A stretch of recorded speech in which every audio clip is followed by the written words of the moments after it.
This is the Global Championship. The best players in the world all battling it out. Insane matches already today. These are the moments that make these players championship material. One chance to make it happen, and they take it by force. It is going to be absolutely insane.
After an eventful first day of EU Grand Finals, we're back to wrap up the action.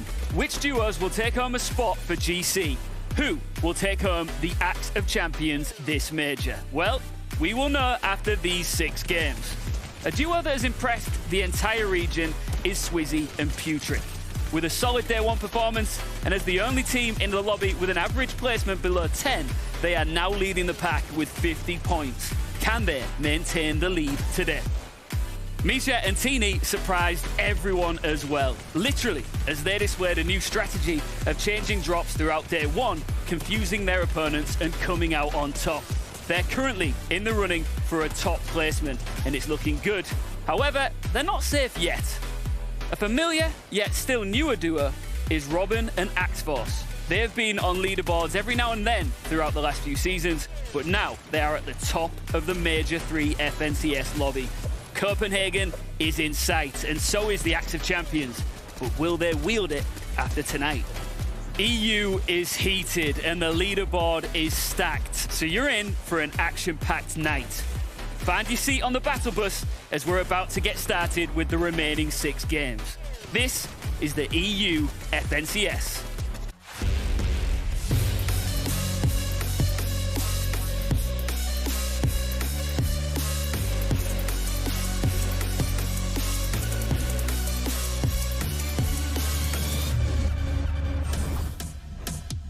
It's Championship Sunday, my favourite kind of Sunday. The kind of Sunday where duos' destinies will be decided. Who will make the cut for global championships and who will raise the Axe of Champions? My name's Ian Chambers and you are watching the FNCS EU Major 3 Grand Finals Day 2. We will soon find out the questions to all of our answers, but to lead you through why you need to be excited for this, why you have made the best decision of your life joining this broadcast, please welcome Minimana and Takata. All right, guys. Look, you're literally just the wrong, invitation. Like, No, yeah, but you're just not I'm right. correct. Like, No, I am correct. You all right? You're just, oh, hey, Look, you're you realise we're live right now on Oh, on the We're broadcast. just a little banter, a little friendly You got beef? discussion. No beef. he's just We're- wrong. We're I'm friends. just See, right. he thinks I'm No, wrong, but you're just but he wrong. doesn't know that I'm right. Guys. We'll get to this. Listen, I know you've got a score to settle, and we will do that. But for now, listen, it all comes to a head right here, right now. Day 1 was epic. Day 2 is the decider. Yeah, day 1 was crazy. I think day 1 just showed us that anything can happen in Fortnite, right? Just, you know, everything you expected, just throw it out the window because it just all changes. It was unexpected, right? An unexpected day 1 for the EU Grand Finals, but I mean, it would be surprising. It would be great if we also had an unexpected day 2. You guys are normally best of friends, right? But I know today you've got differing ideas and thoughts on who you think is going to win today. So I've got a bit of an idea, right? Okay. Personally, I love a rap battle. So I'm going to put you head to head, right? Takata, you're going to go to this side of the studio. You, Mini, are going to go to this side. You're going to have 60 seconds to make your pitch as to why you think your duo will win here today, all right? All right, sounds good. I'm a rapping genius. Okay. So, you know. Okay. And I just know they're going to win, so it's pretty simple. Yeah, but he's wrong. Is he in your head? I'm not quite sure here. This is going to be the rap battle bus. Takata, please take your position on your side of the studio. Brother, I need to know. Is he in your head here? No. Like the thing is, he's not that confident in this duo. He'll talk about like my cash cup placements and try and like roast me in that. It's like, Yeah, okay. you know, that's all he has really. So man, I'm not sold. I think you're a little bit stressed. Let's find out. Over now to the red corner with Takata. Your 60 seconds start now. Let me start you with the GOAT, the greatest of all time, the best to ever do it, the 5x FNCS champion Tayson, duoed up with Merstash, the mechanical beast, leading this duo in terms of eliminations. Now, they are the only EU duo to have gotten a victory royale every single grand finals this major. Let me even take you back to Major 1. Tayson and Merstash in the 7th place spot, day 1, just like they are today. 120 points behind first place, but what we didn't know in Major 1 is that they were gonna make history in day 2. Day 2 comes, and they lift up that axe of champions, winning FNCS with the greatest comeback in EU Grand Finals history. This duo is going to do exactly the same today. I know you might feel a little bit of deja vu because this duo is gonna do exactly what they are accustomed to, and I have no doubt in my mind. You heard the that's it. You're done. All right, Okay, finito. okay. I know you tried to squeeze an extra few words out there in your pitch, You know, but I'm didn't get taking it this all. seriously. Okay, I didn't get it referee. all, but you know, I think it's enough. I'll give Minnie the little extra time, you know. That was strong. It was pretty strong. I feel like he was waffling a bit at the end. You know, he's trying to fill the time. Okay. I'm here for this. Mini, go get into your position. You are up next. Yours was good. I asked him the same question. Is he in your head right now? Look, I think he is. if it's gonna be anything like his cash cup placements, I have nothing to worry about. Oh, you're bringing that to the table. That's cold. That's how it is. That's how it is. I'm just Okay, saying. over now to the blue corner with Mini Man. And Mini, you've got 60 seconds starting now. Get a dictionary right now. Look up the word consistency and you will find Cami and Seti, a team like none other in Europe with a performance yesterday that we're expecting better of. But Cami, we have to introduce him first. What a talent. He's won Game as 8-0 build. Of course, they won the Invitational as well, but let's take a look at how they did yesterday. One of those rocky road days, but of course, 3 games inside of that top 10, making sure they can capture as many points as they can. They don't need those other 3 games. They're one of the only teams inside of that top 10 to get 0 points in 3 of their games. This is why they're one of the duos that are going to take it, that are likely to take it today, because we have Cami, we have Seti. Let's talk about Seti for a little bit. Why not? Of course, yesterday he had 42 solo impact points. In 2 of the games, he was clutching up as a solo, even rebooted Cami in one of the games as well. No matter the game mode, no matter the situation, they've done it. Chapter 2 Season 8, trio FNCS winners. Of course, the FNCS Invitational winner as well. And of course, Cami and Seti, they actually had a 1-2 finish in a DreamHack solo event as well. These guys can do it all, and today, if they find that consistency, they will find... Okay. Time up. Mini was spitting bars. Look, it was good. Okay, I'll give you that. Yeah. I heard a lot of solo clutches. This is a duo competition, Minnie. I'm just saying. Yeah, but if you have 2 solo players that are just confident, you know, you have to be confident in the duo. And yeah, they weren't as consistent yesterday. You guys still going? Oh, I second literally... place. Yeah, but Okay. We said 60... I could keep going. I need you two We're to not be done. I need you two to get on the same page, all right? But before we do, I'm about to reveal the winner. All right, can I take your arm, please, in your arm? Because I'm going to be the decider here. The winner is neither of you, because we won't know who was right. Maybe neither of you were right. We'll find out at the end of the play day. We've now got time for a player interview as we roll through here. Hydro and his duo are right now with us. I'm going to start with you, Hydro. Welcome to the show. This is a vital day for you. You finished 21st place yesterday. How do you want to improve on that here today? So I think today we want to catch up to the top 10 and get a chance to qualify for the Copenhagen LAN. I think yesterday we messed up some end games, but we improved overnight, so I believe we can do a good job today. Now, Trexer, you guys obviously didn't have the most ideal day number 1. What happens in between day 1 and day 2? Do you VOD review? Do you try and practice? Do you look back at games? What's that like? So we talked a lot with our coach and looked at our mistakes so we can improve on day 2, because we weren't doing really good in end games. But we did quite well in mid game, so we just have to improve the end game, then we're going to be good. Okay, I like that. I'm actually going to switch this question back to Haijo. Now, you were having a bit of trouble getting to those late games, a lot of top 15s, a lot of top 13s. What are you going to do to push that into top 10s, top 5s, and get what you need to go up that leaderboard? So we survived mid game, but then when we came into end game, we were really scuffed. We lost basically all our heals, and we were low on materials, so we couldn't really get the big points, the big placement points in the end. So I think today we will try to save more materials in mid game. So then when it comes to end game, we have more mats and can get some elimination points and maybe win some games. Trexer, where can we find you? If anybody watching right now doesn't currently follow you or know where to get you, where can they find you? It's TrexerFN on everything, basically, on Twitter and Twitch. Yeah. And Hydra? YouTube and Twitch, HydroFN, check it out. Amazing. Guys, best of luck today, all right?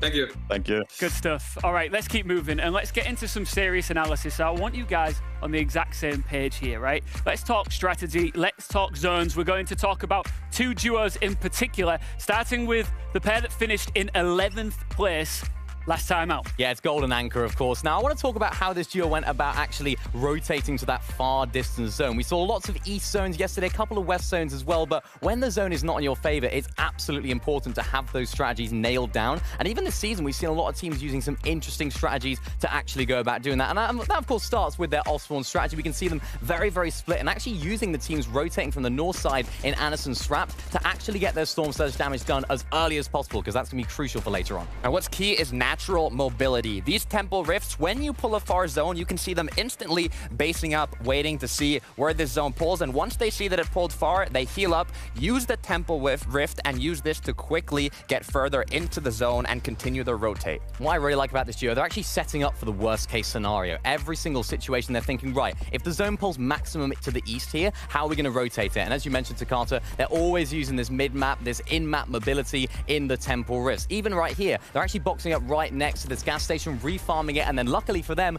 the Rift Island spawns right next to them. And as you guys know, the Rift Island does have some rifts underneath that teams can use. So yet again, another max pull east zone, not a problem for them, they'll just use it. And yet again, preparing for the worst, because you never know what is going to happen. But if you're prepared, then you're going to be able to come out on top. And they did exactly that after rotating in, even finding a quick refresh, giving them those extra materials to be able to tarp out to zone with not even using the materials they had previously. Yeah, that's absolutely crucial, because they were just above the Storm Surge threshold as well. And again, we see it yet again, the perfect timing on the refresh, which gives them, again, so many materials to actually go ahead and box up and take that high ground in that 8th zone. So perfect positioning for those guys in that mid game. And it's just because they set themselves up so well, just from the off spawn and the late game rotations were absolutely perfect. Just briefly, more of the same. They'll make the top 10, do you think? I hope so, and I hope they get some zones. I really do. All right, number 1, Swizzy and Putrick.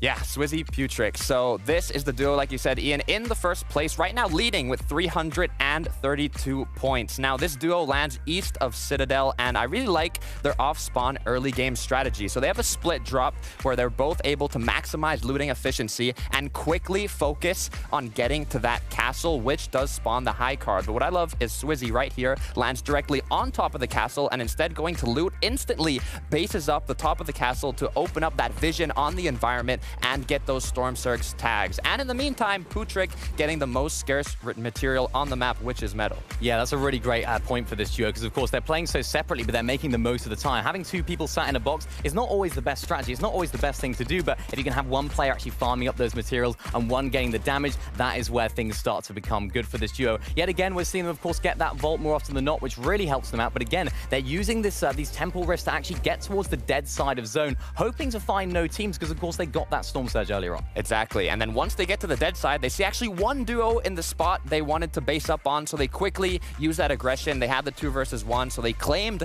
this position, which later on they used to get a freer rotate, because they rotated right behind the duo in front of them, taking shots at them, making them build, making them panic a little bit, and just using their materials, kind of recycling them in a sense to continue their rotate forwards. And of course, because they get that vault, they do have 2 assault rifles right there. They're using the Flapjack and that MK, so they're able to actually just continue that close close range and mid-range spray with these mythic Flapjack assault rifles, and even those slurps that they get from the vault, they can actually use to tank the zone in these later game rotations or later map rotations, and we can see them doing that in this game. Really, really great stuff from this duo, and that's what separates some of the newer duos from some of the more experienced players, because they can then use that to take high ground and find that confidence. And it pays off. They took high ground, just like you said, Mini, using that in-storm rotate and got the VR from the height, so you know it paid off. Just some of the reasons why they are sitting pretty in first place right now, which of course comes with a lot of pressure. I will say, I think I preferred you two when you were at each other a little bit, when you're enemies. Enemies, huh? I don't like it when you're friends anymore. Okay. I still think Cammy and Seti are going to do good. I just think that Mustache are winning. they had some very unlucky zones yesterday, and Taste of the Mustache had some very lucky zones. We'll see what happens. Well, I think we should expand our zone right now. You think it's just us three? Think again. Let's bring out the rest of the squad. Hey! Jayo's in the building. We got Levin 2K looking only as Levin can look. And they're, of course, our casters, as you, of course, know. And we've got our mid-game analyst who will be kicking things off. In the mid-game, of course, Taco. Taco, how are you feeling? I'm feeling great. I mean, it's day 2 of Grands. This is what it's really all about for a lot of these teams. You guys know what it takes when it comes to crunch time, right? You've been here, done that, got the T-shirt.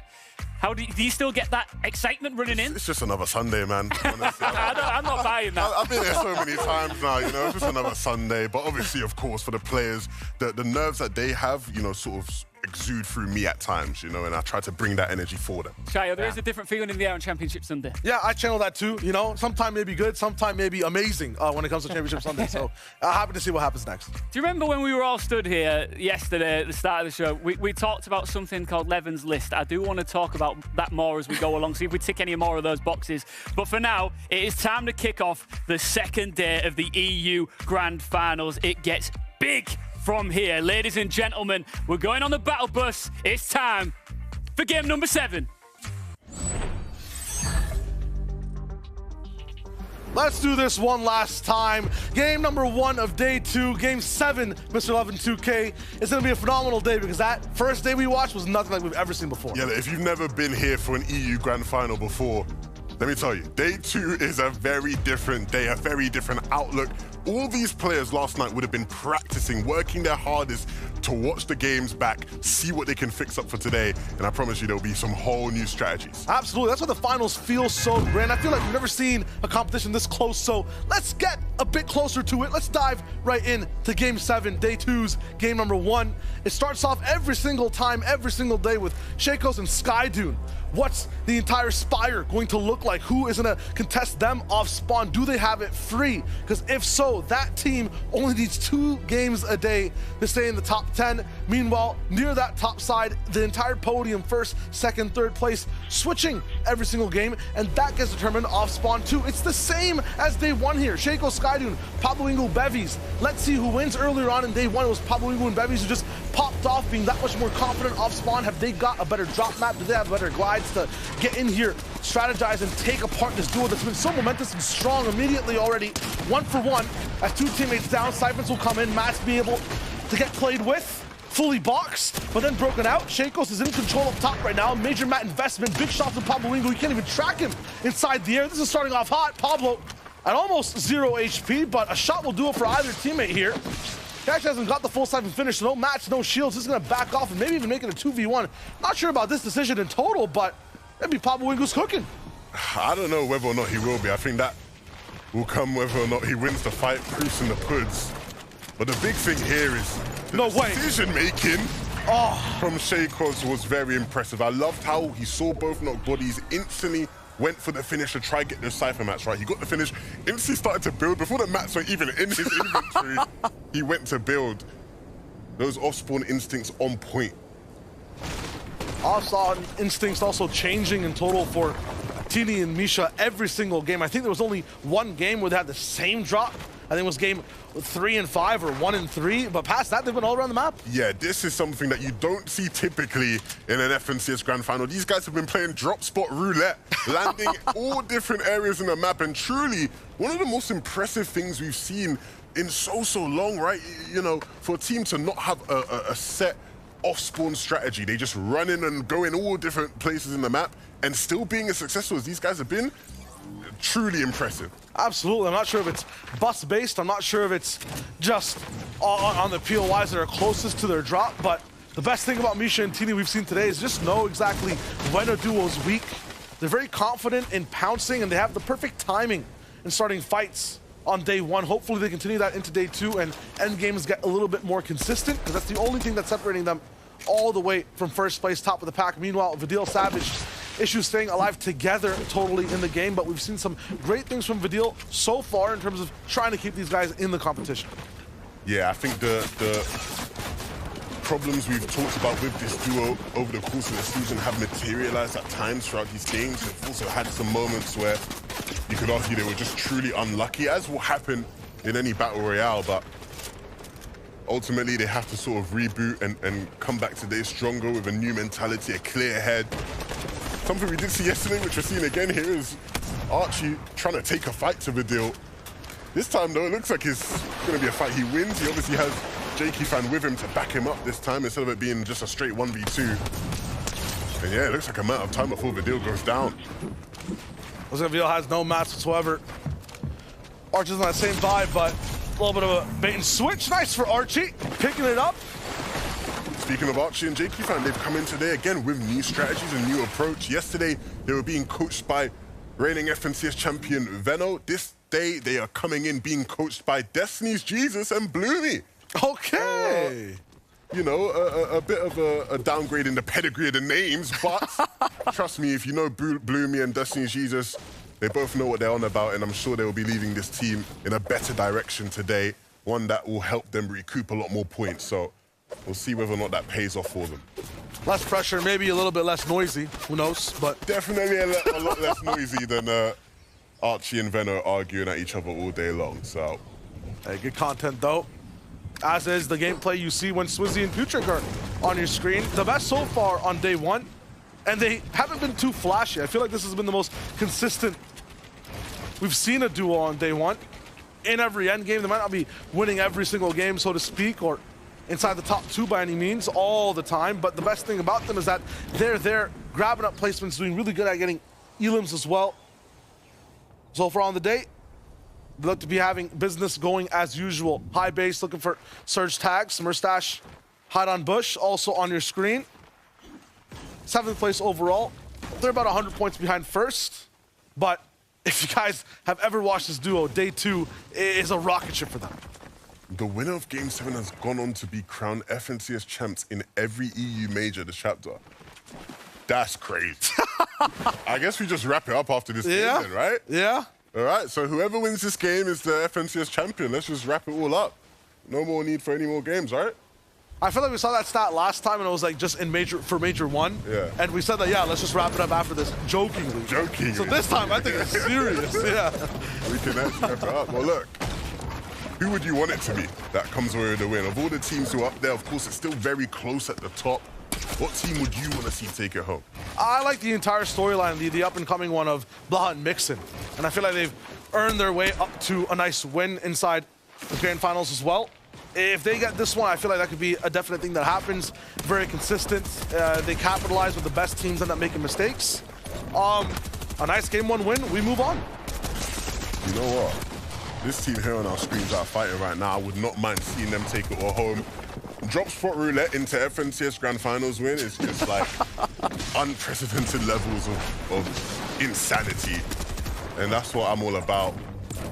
Some people look at it as chaos. Maybe you could consider it a bit of organized chaos, right? Because I guess these are the moments they thrive in. Tini and Misha, they love to be in fights with people, love catching people off guard. And so if you can load into a lobby and never actually know whether or not you're going to be contested, it plays right into their favor. So Logstic guys also have to deal with so many other people over at Bastion, but looking at it today, it doesn't look to be that congested. There are about 3 different teams fighting here at a time before. Sometimes it was Tini and Misha. They just go for a little bit of search. You gotta take note of that too.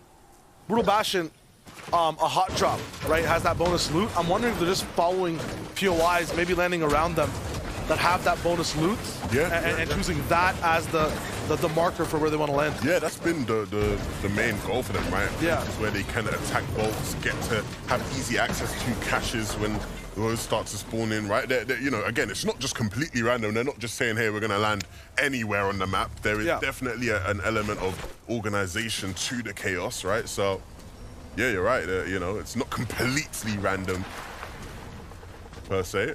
And hey, maybe we'll see now with their success, more teams trying that approach. Who knows? That's a dodge having people, you know, stay at your POI 24/7. I mean, if you're Jakey, maybe you're thinking about that. Yeah, for sure. Jakey, obviously, yesterday didn't have the best time off spawn against Blaha and Mixon, and so opting to move away. And that's what happens a lot of the time, right? Players say, look, day one, didn't go away off spawn, let's try something new day two.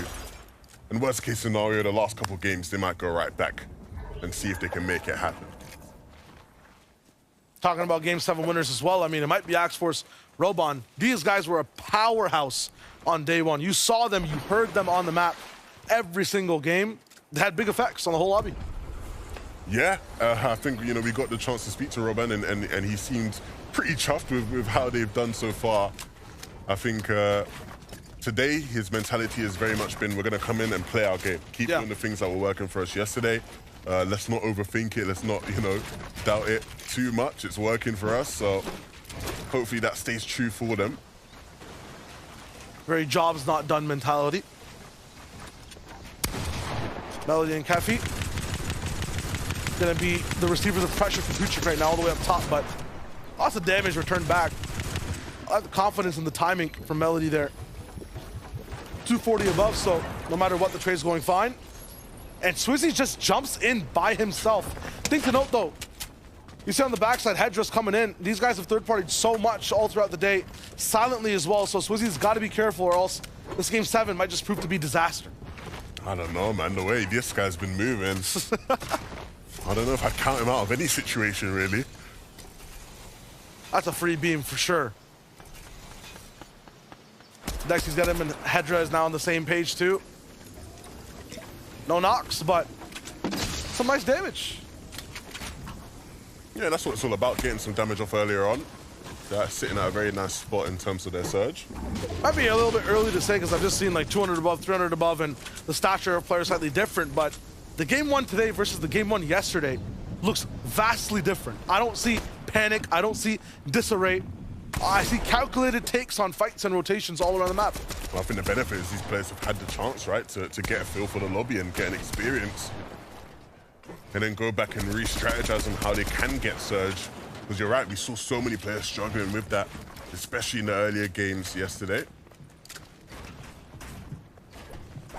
Blur's not going to make it through as Asa and Slove are also looking for a fight here. In terms of zone, I mean, we're starting it off the same way we did yesterday, up top in the north. Any surprises there? Nope. Yeah. On one of the hottest days for us in the studio.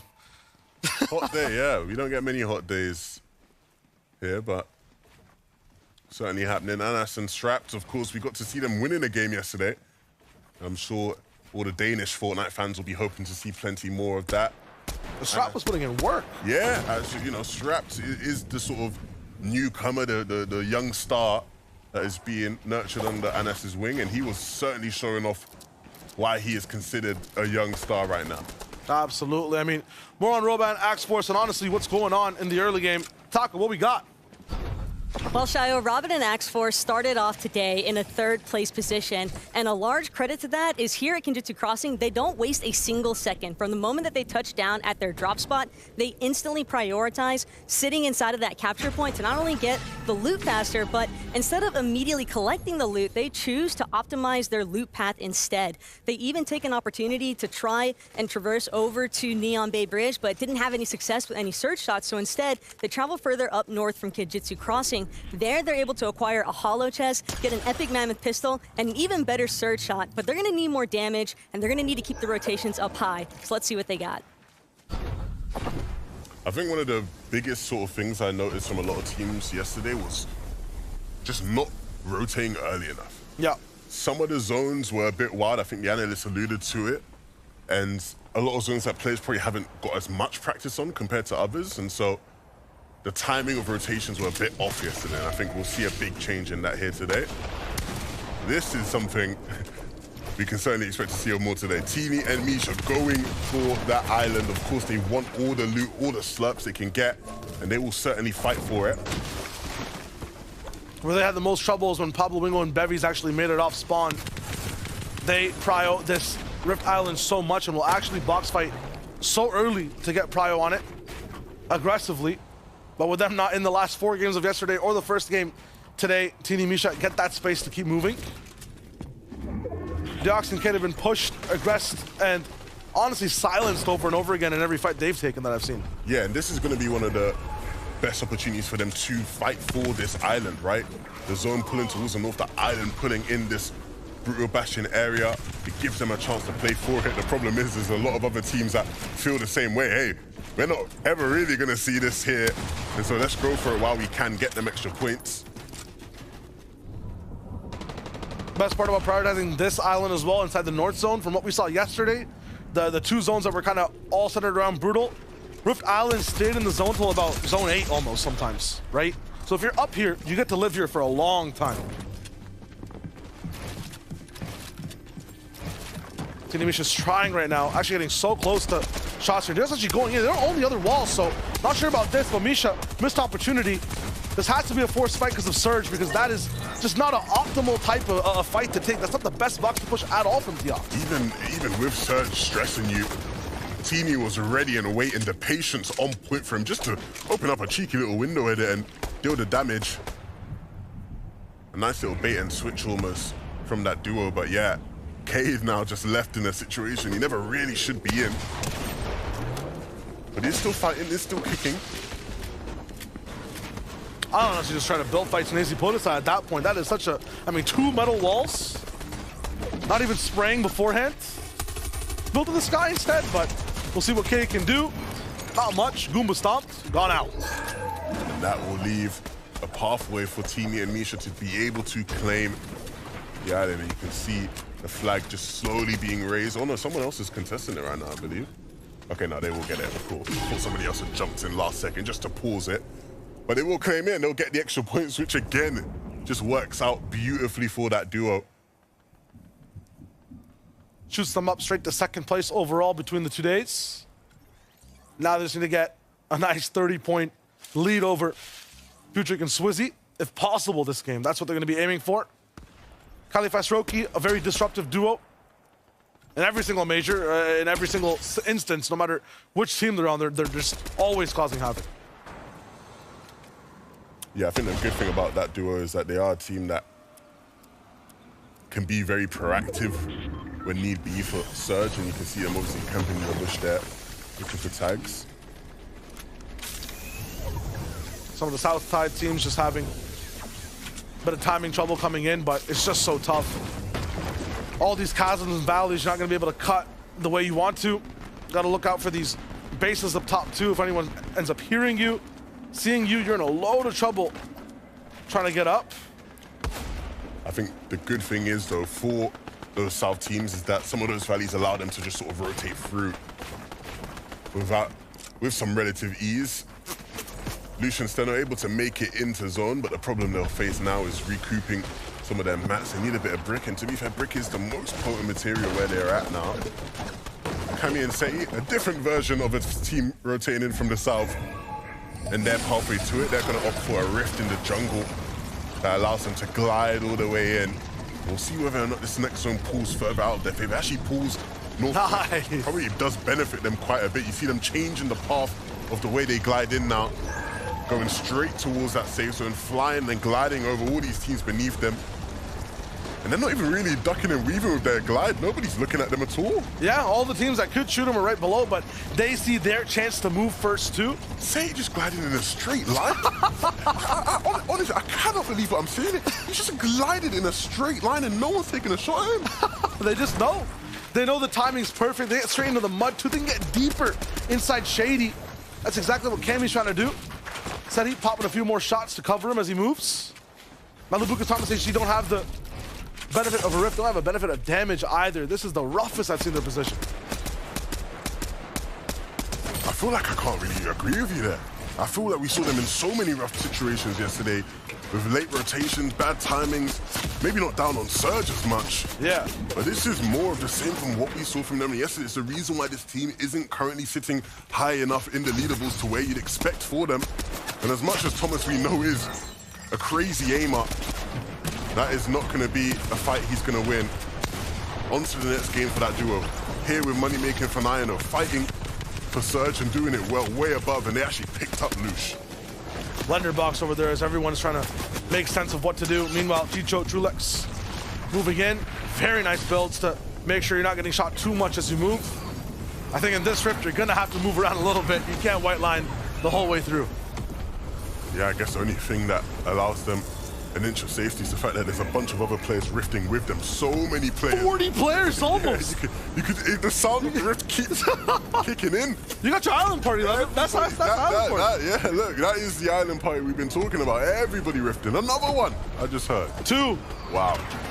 So many players in the sky, and that's why they are, in the end, able to just sort of white line and straight line their way in. There's so many targets for people to take shots at that it allows them to sort of go away unscathed.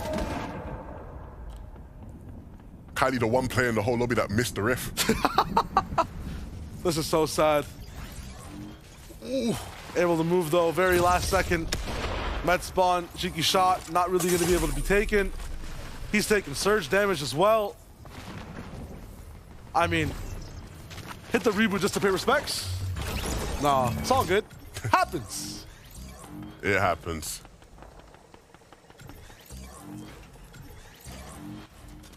Skyder and Shaco's holding on to one of the upper parts of the map, looking for control, and we saw how they usually had that planned for the Rift Island all through yesterday. It's one of the first times you see them not actually closer to that island, but you said, Levin, that's because sometimes it doesn't really spawn near the spire, so they have to actually switch up plans, do something different, end up going for height early in these later zones. Yeah, but it doesn't have to be that different just because they still have the great loot of the vault, right? They still have slurps to play with. Unfortunately, they're a bit of an over-peak. Means he'll probably have to pop a slurp a bit earlier than he needed to. Machete pulls over towards the glaciers once again, so everyone has to go all the way back. But the issue with this one is that there's a very big cliff separating Shady and then moving back into that winter type of zone. So anyone on low ground has to be very wary of what's going down. That low ground goes deep, has water in it too, so anyone down here has to deal with the pressure from Shaco's, Putrick, and everyone from up above, and all these thirsty players who need surge down below. You'll notice you don't have an instance outside of my voice where shots aren't being fired.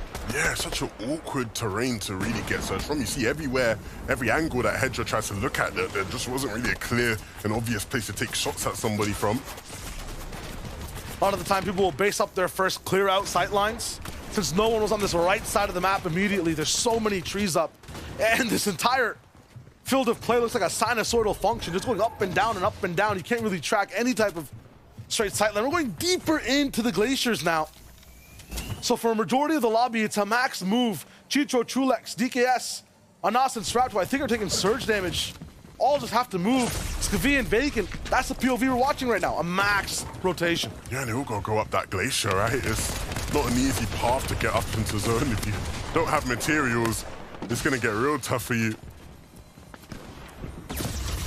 This is just absolutely no chance. I don't know what type of miracle Skavi's gonna pull out here. Might just go straight for an Elam if they can. A double up, yeah. So they can hear the shields, maybe even cracking behind them. This is gonna be tough. Unfortunate for Hedra. Lost in the moment. And now there's 3 glaciers for these guys to climb. Yeah, but at least he gets a slurp, right? That will go a long, long way for them. They can mushroom their way up as well. And even though big damage being taken, if you can find some space, that's where the slurp kicks in and gives them the room to stay alive in this game. That's just part 1, though. They might seem safe right now, but that's just from the jungle. They still have to move. And there's so many people also doing the same thing. Shaco, Skydune, maybe even tempting heights. Anas right behind them. Swizzy, big fights.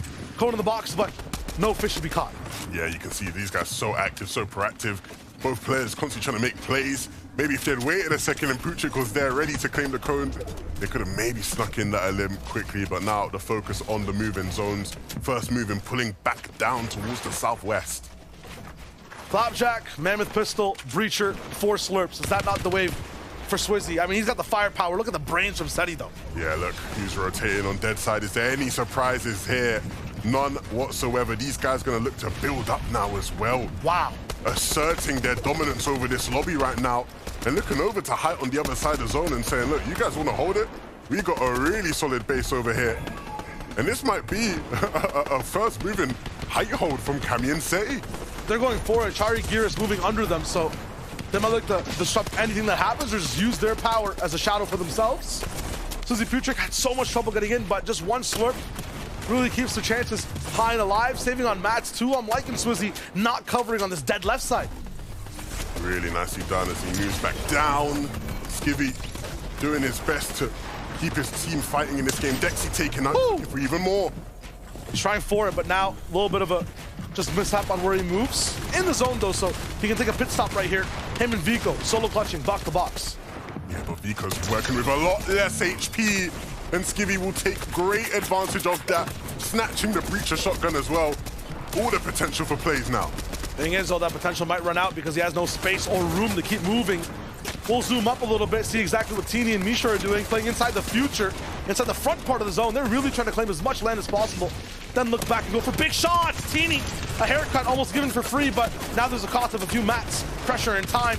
Has to run away. Left side still open. Seti Cammy, do not stop the rain from above. Yeah, such a difficult zone for anybody to take Height off them, and I think that's why they felt so comfortable playing Height so early, and it's working out a charm. Everything down below is just moving, mission, mash. There's no way people can even look up for 2 seconds. So free for Seti and Cammy for now. And a nice edit from Swizzy as well. He's making this look absolutely flawless. Steamy, a hot knife through butter, still tracking Skydune, but maybe a bit too intense and entranced inside the fight. Swizzy now has to just box up, no mats available either.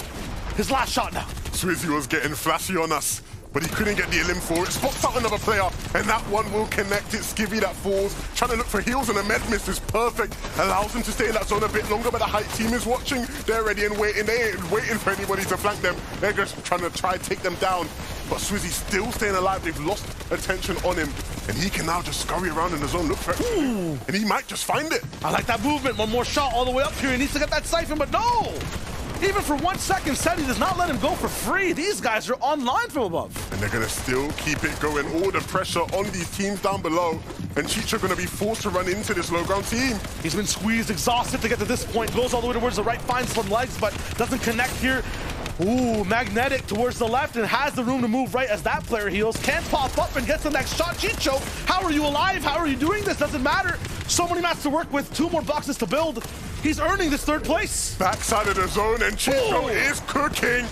He picks up another. Chari's the one that goes down, and he's looking for Giras as well. How has Chicho done this? He's made it happen, and it looks like it's a 2v1 now. Zaluka up top. We have Kiri is there too. Chicho. This man is online, not sure how many mats he has, but that's going to be the difference maker. No chance for him as this high ground team usurps the lobby leaders who were pushing through and wins that first game. Kiri has managed to do it. They took Height incredibly late. Seti and Cammy look so strong up there. But all while Chicho was going ham down below, they snuck up there and took it for themselves. No idea what Pings has changed his name to, by the way, but fair enough. EU Fortnite Classic, regardless of a big win for that duo. That's just huge. I mean, there's going to be so much talk about how they got this Height take. This is just huge on top of Seti, all the way inside that 10th, 11th zone. And then past that, I mean, Chicho just carved up a masterpiece on low ground. That's a very fun, exciting back and forth type game. Look at Kiri popping off. Yeah, you see the emotion, how much it means to them, because these guys had such big expectations. They were dreaming of a top FNCS performance, and it looks like that dream is coming alive now, Shayo. Hey, talk about patterns. Every Game 7 winner this year in this FNCS has been the champion. So, who knows? Kiri, big up. They might be taking it home. They might be taking it home. Let's not get too ahead of ourselves, so we're going to give it back to Ian to break that game down. Levin, Shayo, thank you very much. Things you'll love to see, right? Kiri popping off on the player cam. He was a lot more calm and composed when we had him on the show yesterday for a little bit of a chat, but he was extraordinarily confident, and rightly so. Yeah, definitely. I mean, we spoke to him yesterday. He said sometimes he'll go to the gym before. He was a little bit nervous yesterday, so he didn't. Maybe today he's been lifting those weights because he's lifting the lobby. Yeah, he's full pumped up, ready for the first game of the day, Game 7. And like Shayo said, based on history, Game 7 winners have went on to taking home the whole FNCS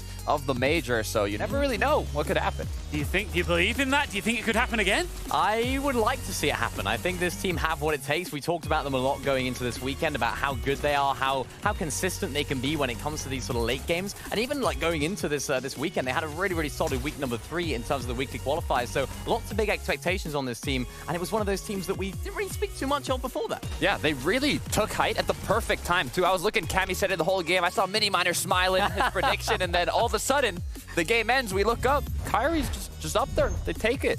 It is. I know we said it there, but when you get that insight, the player cam, the footage of the reaction, it just goes to show that momentum, that power it gives you, getting that first win on the board on day 2. Yeah, it's not even just the points. It's not those eliminations. It is that mental side of things, that motivation. It's that realization that, you know what, we can actually do this. We can actually push for those global championship spots, maybe even go all the way as well. Maybe. You know, it's all up to the upcoming matches. But like Minnie said, they've got the motivation. They're all fired up. And now it's just make it happen. A lot of opposition stand in their way over the next 5 games, though. So let's take a look at the standings. The lay of the land at the top of day 2. And as you can see, Swizzy and Putrick maintain their spot at the top of the leaderboard. But there is some movement amongst them, especially in the mid between 1 and 10 there. Yeah, there is. I mean, Swizzy and Putrick did a fantastic job in that end game, particularly Swizzy hitting so many crazy damage shots, just keeping their team alive. And that's what you need in this situation. When you're a team at the top of the leaderboard, you need those solo clutches. You need to try and clutch at any placement points and, of course, elimination points that you can. And Swizzy, what a performance. Yeah, and you can see how looted up they are. Mythic Flapjack, double inventory with the Mythic Slurps. They, just like we reviewed in the pre-show, did their early game route, got their Storm Surge early, got their high card, got their Vault, and set themselves up for an incredibly strong end game to continue with that consistency, which is exactly what they have to do, being in the first place spot. I love Swizzy right here, using this Breacher shotgun exactly how it's meant to be used, playing just a couple of boxes away, getting that damage off from that range. Of course, it only has 1 pellet, so it's going to do guaranteed damage, and he couldn't quite make it happen at the end, but a solid 6th place finish for that team. That's really going to get them off to a good start here. Absolutely, and Chicho right in the depths of that end game. Yeah. Phenomenal performance. Yeah, I mean, a lot of changes on the mid half of this leaderboard. Even our game winners, Kiri and his duo partner, went up 21 placements. But let's look at Chicho here, a little highlight from their game. You can see legendary loadout and a legendary playstyle. We saw what he was capable of in those last moments. That solo clutch was looking like annihilation. Yeah, I mean, this is just something that we talk about when it comes to this duo. The consistency throughout. They haven't actually picked up a victory royale yet in these first 7 games, and that's just typical Chicho and Trulex. Even all the way back in Chapter 3 when they were landing at Rocky Reels, it just screamed consistency, and that is what we're seeing yet again. They're making these end games. Chicho doing a fantastic job. That mantle elimination, absolutely beautiful. We were going crazy in the back here. And of course, 2nd place for this duo, not a bad performance at all. They're now in second, well, they are still in 2nd place, holding on to that placement. Solid start. Yeah, I mean, we look at the standings again here. A lot of this is about maintenance, especially if you can start and hold on to your position somewhere amongst that top 10, then you got off to a good start, and we saw some teams do that here. Yeah, it's absolutely right. Of course, Misha and Teeny as well. I mean, the casters spoke about them landing at different drop spots every single game. Who knows what they're going to do? They're just pulling it out of a hat and saying, yeah, we'll land there and see how it goes. It's working, though, isn't it? It is. I mean, they're in 3rd place playing the roulette drop spot mini game. I don't even know what they're doing here, but it is working. The leaderboard in the top half is incredibly close from 1st to 3rd to 4th. Anybody can take it home. Even just in the top 10 in general, anything can still happen. I see Cammy and Seti there as well in 5th place, maintaining that consistency like we know that they love to do. Yeah, it's fantastic stuff from this duo, and I really like the way that they rotated that 9th zone. Perfectly played, dead side positioning, and they saved so many materials. Even earlier on, thinking back to that rift that they used inside of the storm, so many materials saved, not even tagged up one bit, but unfortunately we saw it right there at the end, just ran out of steam right at the very last minute. We can see Seti right here with 0 builds, just didn't have anything left in the tank, and that's where they lost height. It's kind of that change in play style, right? We're not used to seeing them on the high ground, but now that they start doing it more, they actually took high ground incredibly early, and unfortunately ran out of materials before they could finish off the match, but still a huge first game for Cammy and Seti. That's something we haven't really seen too much from them, is that getting those high ground refreshes. We've seen them take height, we've seen them do good from there, but it's actually converting some eliminations into refreshes so they can keep it. I want to see more from them on that front. Well, Kiri and his duo, the latest Victory Royale winners, massive leapfrog, massive jump, 21 points up the leaderboard. Do you think any of the duos, now a little bit lower on, we'll be looking at them going, hey, we can get right up there if we get the business done here. Look, remember, Global Championships, 10 places today are for Globals, and some of the top 10 have already qualified. So if you're not even in the top 10 right now, you're still pushing for that Global Championship qualification spot. Yeah, I think even if you're in anywhere inside of that top 10 right now, you still have to have your eyes on that first place spot. You still have to have your eyes on as high a placement as you can possibly get, because even if you do, get into that first place spot, you're still qualified for Globals anyway, so you might as well push for the win. You might as well try and make the plays, but don't make too many risks, because of course, you don't want to still end up in that top 10. Hide on Bush, Thomas HD, where is everybody? I don't know where they are, but all I know is there's still more matches to be played out, and like we were saying, anything can happen. Anything can change. A lot of our big hitters aren't in right now, but of course, that's why they're big hitters. They have the experience, and I expect some teams to be creeping back up into that top 10. I think the more experienced players that are in this lobby, I don't think any of them are stressing too much after that first game, really, right? I know that, obviously, if you set yourself in good stead after game one, that's great, but if not, you don't need to panic too much. I mean, we saw it. You highlighted it, actually, in your little piece there at the beginning, Takao. It was actually, wasn't it Tayson and Mersash actually in 7th place at the beginning of day 2 in Major 1, so they can do it too. I'm going to put the pressure on you two really quickly. Who's taking this one? I'm keeping my word. I'm keeping my word. Hide and Bush, Merstash, they're coming back. All right, good stuff. Thank you very much, guys. As always, let's keep the bus rolling forward. It is time now to throw you into game number 8. Let's go. The EU Grand Finals continues on with firing force, and I feel like that game 1, if it's anything about what happens today, we're in for another crazy chaotic day. Yeah, I think it was good to see, though, that clearly teams have gone yesterday, figured out what was going wrong, and certain ones have found that right formula. A couple of us still need to work on things, right? But we have the games to do so, and so hopefully we start to see people pick it up. And that first game, I feel like a rift saved so many people. Is that available again in this game? Big question, because if not, we're in trouble. Infinite rifts. I feel like every 5 seconds for a period of the game, it was just rift. But that's what it is, right? Players trying to make their best rotations in. It was such a difficult zone as well. I think I doubt we get that many more difficult zones, but now that I've said that, every zone will be just like that. And confidence, dominance from so many teams, but let's rock it back for another game. Game 8 for the EU Finals. It all starts over at the Spire. Game after game after game. We get to see if Pablo Wingu and Bevies are unleashed from their chains and get to just run the lobby. Yeah, I'll be real. I think Pablo Wingu and Bevies, if they just were uncon at the Spire, I think they just win Grand like, so easily. Yeah. Like, I think it would be like a 300-point blowout. Like, I'm not even kidding. Like, they played 2 games and they had a 50-point lead. And like, they have just looked really good this season. Like, I just think they just win Grands, realistically. I feel like Shakos and Skydiving are just plot armor for like the rest of EU. If they're not in the lobby, everyone else is in trouble. Yeah, for sure. But look, the fight will begin again. And once again, it just looks like Skydoom and Shakos just have the better drops. And so they will take Bevies down without really much of a chance for him to respond. Both of them have shotguns. There's not much Pablo Wingu can do, yeah. That's it. I'm just wondering, like, between these players, between the 2 days, nothing really seems like it's changed so much so for Pablo and Bevies. All that could have changed is just them having better drops. Yeah. I'm sure last night they just did drop spot practice for hours and hours, but ultimately... Need a few more hours. Nothing's clicking. They need that God drop map, but they don't seem to have it. Well, with Thomas trouble in that last game, you were saying, Levin, that it's kind of similar to what we saw before. I think the biggest difference for me was just seeing them so down bad on Surge, not even being able to clutch it after the fact. That was the only non-normal thing, at least with this duo, in terms of the struggles we see for them game after game. Yeah, I think historically they've always been able to be better on that front. But yesterday, that looked like a standard game for them yesterday, where they're just behind on things, struggling with Surge, and just can't find anything out of it. And that's tough to see, because I think you look at how talented these guys are, and they're, to me, the 2 best players in the world of Fortnite to never win an FNCS, like, easily. And so, hey, we'll see whether or not things start to click for them as the day goes on, but I think what we've seen overall this season is that many of the best teams in EU were struggling to really figure things out.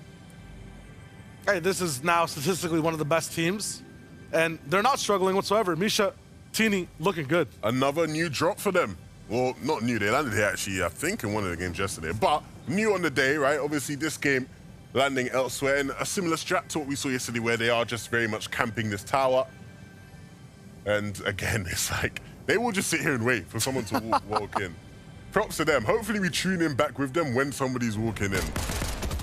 We'll check it out across the map. Jakey Archie this time. Oh, Jakey, the magnet, and the Archie reboot.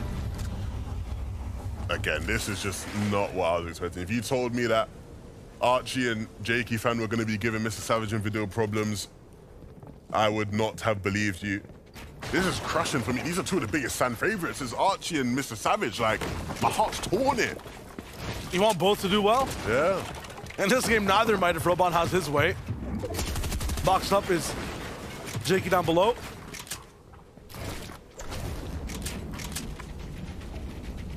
This is going to be tough. Hunt down two, and Archie doing a good job of actually getting some cover fire down. This fight will last just a little bit. They got Zora next to him, so they'll be able to keep moving. Another right side, north-ish type situation, looming in the distant future.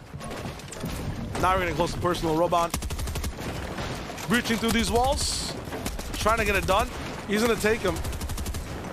We're on two fronts. I mean, I feel like Archie and Jakey is gonna make a move soon and hit a nice shot to at least stop the momentum these guys clearly have. I mean, they probably weren't ready and prepared for this fight, but they just have to make it happen. And a nice peek from Archie. Misses that shot though, and that will cost him. He could have maybe survived. Jakey fan went down, but if Archie had been able to make it a 1v1, there was always going to be some element of hope. But Robin and Axel get the job done, like you said they would. They are so confident in those types of fights. If you never check them, they just keep building so much momentum. You get out-pressured. There's nothing you can really do. It's really fun to watch that duo fight. Misha and Tini, we missed the surprise jumper. No elims right now. No mats either. They're kind of all in for this strat. And if it doesn't work out, how do you bring your game back from here? I mean, there's so many teams. You saw that map update around Brutal Bastion. Loot's basically gone at this point. I still know it. Somehow these guys are going to get like top 3. I think we know how, man. They're just going to fight. Like, what more can they do? They just got to fight. How do you fight with no mats? They ain't got the loot. They just got to fight. Jump in box. You know what I'm saying? Like, true. That's all they can do. Let's check out and see if their stealth roll was good. Yeah, so they did try to sneak, but apparently it didn't work, I'm guessing, because they ain't got their limbs. Let's look. Ah. He was alert. Yarko was aware. He's already had a compete with them in the past. I'm sure every building he enters now, he just knows there's a chance Misha and Tini could be there. Gotta have anti-Misha Tini tech. No more doors, break walls only. Break walls Every only. building across the whole map, all of EU. How many doors were open? I need to see the stat. It better be 0. Yeah. Can't take any chances with those guys around you, right? Definitely. Different game entirely. I feel like every time we tune in with Swizzy and Putrick, I feel like I'm watching Chapter 2 all over again. Well, yeah, Swizzy's very familiar with the Citadel, right? He used to land here with Shimoki, and so very much should understand Surge, and I think that's been part of why they've been successful, because he does understand Surge from this area of the map. He has a good grip on it. Conversation frantically just trying to get into the next zone. They're looking to see if they can bring this day back from the shambles that was game number 1. Fight starting already. Thomas is trying to track his way through it. But no mas for now. He's gonna just hit that reset button, reload up, and try again another time.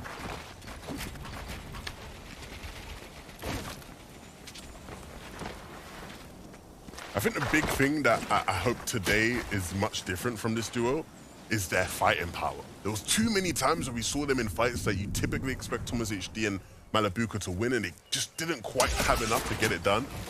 And so I hope today to see them back to their winning ways when it comes to fights.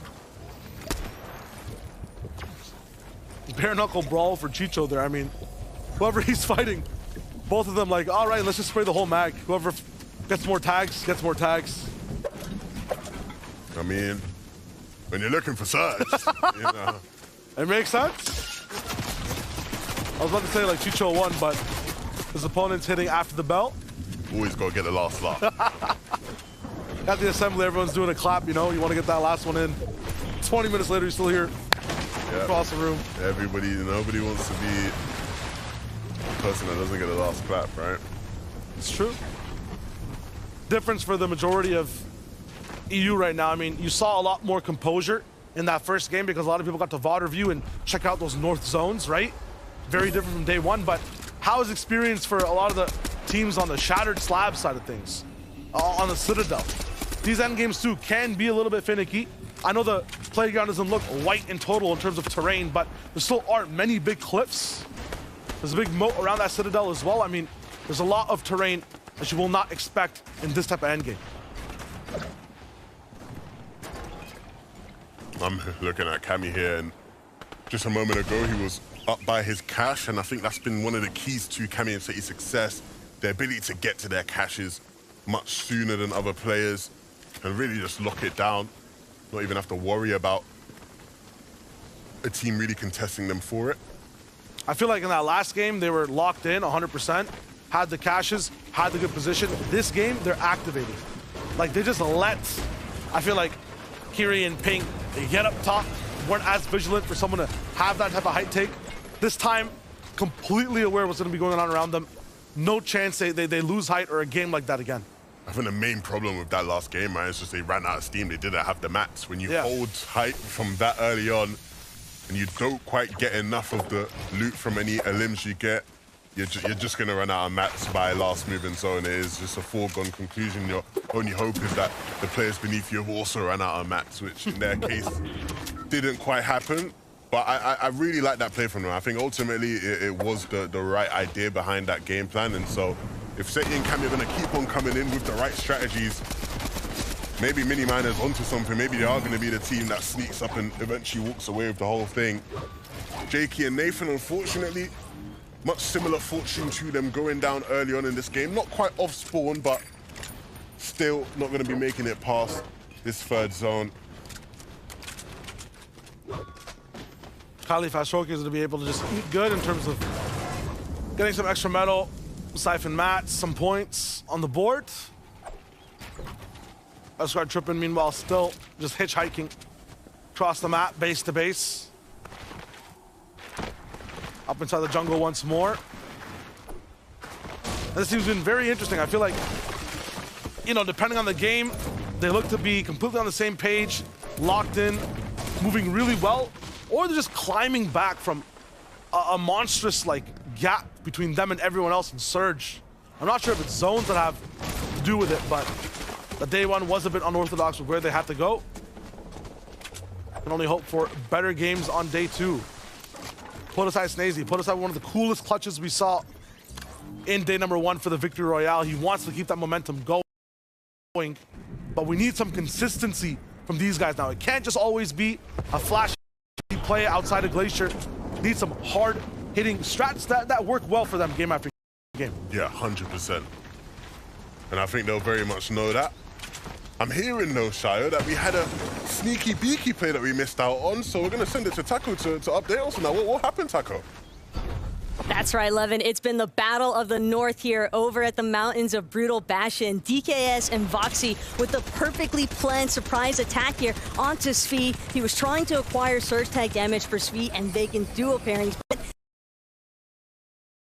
but the wind tunnel interruption on both of them, Vacant with the immediate backup to push DKS and Voxy further down the mountain and away from being able to actually finalize that elimination onto Svi. However, that puts V and Vacant in a really awkward position because now they have to rotate. Now they have to look for a different sort of surge strategy if they want to find themselves. So it's a launch pad out, heading further north, looking to travel dead side and see what they can do. Shout out to Svi for being able to get out of that one alive. But how on earth did you not notice them climbing up that massive mountain? Like, my brother, you gotta be scanning beneath you at least every once in a while. Like, he had no clue they were up there. My oh my. He's got some like crisps in one hand, other hand's on the mouse looking at people flying. He was chilling. He was chilling up there. This is what I want to see though, Shire. Look who's up on the Rift Island. One of the first times we've seen them really fight for the flag. Malibuka and Thomas clearly want to change their fortunes today. 4 teams now, 5 coming in very soon. And yeah, the last time we saw them on top of this island, they're on top of the house. Looking like they were relaxed kings, yeah? I think we got 7 on it. 7? I think that's like two different sets of arrows landing on it as well. I'm not sure if I'm hearing brick falling or rifts popping now. Oh, man. But more teams are on the way. There's another glide. 8 teams!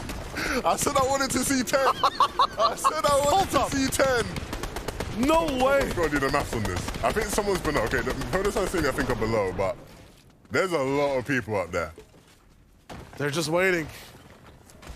It's like a fuse. Yeah, so the thing you often see, right, when there's a bunch of teams up there, like you'll get this in like the last qualifying game for like a cash cup, right? So if it's like the round 1 of a cash cup, or even if it's like maybe like round 2 of an FNCS qualifier, last games you'll often see like a bunch of teams on there, but when they realize there's too many, they'll just drop off, right? Because it's like, there's just no point. Like, we ain't got the slurps to outhill people. Let's just drop down. So I'm expecting at some point a lot of these guys will drop off, but people are staying right now. 7 teams so far, I think. Wow. Almost 8. That's crazy. 9. Oh my goodness. Glorifier's had to give up height. What am I They weren't expecting it. Where do they even go? There's no room. People in Rumble Ruins are just looking and like, listen, we can't really shoot anyone down here. If we don't have an angle towards the top of Rift Island, we gotta just rift up and see if we can get Surge ourselves in a box fight. No one's going down yet either. Misha, Teeny, you're asking, you know, I guess I was asking, how do they switch up their game, just box fight? This is the best fight to be a part of. Yeah, 10 different teams? This is a fight they would love to be a part of, right? They're moving. Should I get in? I said get in box, but I didn't think they'd be so direct about it. Look at this. What? What am I seeing? He gets hit for 160, still keeps moving forward. Misha does not care. And somehow Teeny's still alive. They did this in front of 10 other teams, 4 of which are on their layer. That shouldn't be possible. Again, dropped down, but got to pop the slurp, so Misha is looking healthy. Malibuka activated too. I think that's Teeny trying to run away. Not today, not this time. And now you can see the confidence rolling through. Breacher switch up. Malibuka's looking strong. Very strong. And a big change in pace. I'll love to get the update on their Surge situation, right? It looks and feels like they've done a lot more damage this game than they have in others. Misha finally getting taken out there by Blurfire and Skrill. So, yeah, their aggression finally being punished. Still, in terms of recuperating what they've invested over here on this island, you got to remember, they were the high ground team. They were about 5 stories up. They used a lot of mats to claim their spot over here. Everything you see up top is Skrill and Blur. I think half on mats for each player. They got to find a way to come back. Yeah, this is most definitely qualifies as an island party for sure. What we have seen in this game. Oh man, Podosai, they didn't jump in the pool, Evan, like everyone else. These guys were... But you know what? When you go to a party, there's always them guys that are just standing in the corner. Yeah. You know, they don't want to start dancing or getting involved. They just stand at the side of the room. On their phone. No one knows I'm in the FNCS Grand Finals. And the guys that open up their phones and scrolling through the weather app and stuff, and trying to look busy. That's what these Open guys the camera, close the camera. Oh man. Podosai's got to just get the rhythm, rock with the music now. It's time to really party. You see, they pop the slurps, and they're popping slurps out here. I want to see them just jump in the box, right? Like, you ain't getting tags from here, my friend. There's plenty of players for you to jump in on, and plenty of players on the island that need to also jump in. It's a win-win situation. Let's all just fight. I'm down. Here it goes. Podosai moving in. First Elam down, second takes 2 shots. Get in. That's what I want to see. 2 teams desperately needing Surge. Let's just fight. Forget all the long talk. Just fight. 2 shots, that's all it took. Basket down, now these guys are having fun. It still seems like there's 86 teams on this island. Everyone else is hiding way on edge zones. Some people below. Inside Rumble Ruins. Once again, though, I feel like confidence is back. Thomas taking long-range shots.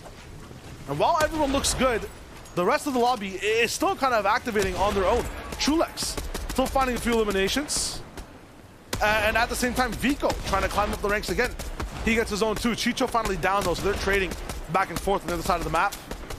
Traxxer maybe taking a little bit of damage from Surge. I'm not sure what it is, but he's in the box right ahead. Malibuca does hear that. He has the breacher. I mean, if he's looking confident, I feel like Malibuca pushes that fight. I mean, you'd think so. Maybe again, just cautious and wary of how many teams are here with them. And as much as the island's been crazy, all these players rotating from the Rumble Ruin side, this is very much the congested side of the zone if you couldn't figure that out for yourself. And we're seeing the effects of it, players dancing around each other, just trying to get tags along the way, fighting along the way. Swizzy finally finding some mud, and that will just allow them to slide in just a bit quicker. But still very much behind so many different teams, and gonna even look to take shots at some of these teams. Anchor's gonna be his next victim. I'm watching a Chapter 4 Season 3 trailer. Like, this is crazy. Sliding with mud, moving in. Swizzy's good. This is really important for them just to get past this point. They have to hold on to that lead. 50 points becomes 60 points, becomes 70. Another big max rotate for them to use and move with, but they know everyone's going to be landing right beside them. Yeah, and it's so difficult for those teams. Slove and Asa way on the other side of the zone where it isn't as congested, and so just going for some box fight plays. Eventually then getting caught in the storm and still looking to fight.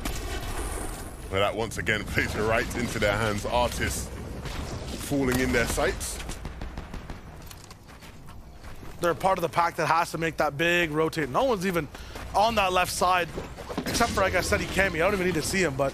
Yeah, zone pulling southeast kind of just puts them and the whole lobby in between where they need to go. So they're going to have to get creative on this rotate, especially with the mats Slove's working with. They're going to have to get real lucky with the timings.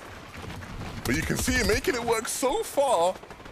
And it's actually happening for them. Slove barely having to use many builds. Finally starting to run into a bit of trouble with the players ahead of them looking back. And yeah, it was just a matter of time until somebody got a big tag on. But Asa's clearing the way. There was a big brick drop just right beside him. Missed it as he dropped down. It's slightly further back, 3 builds. Props to Asa, because he made that rotation work even with the minimal amount they had to work with. It's huge.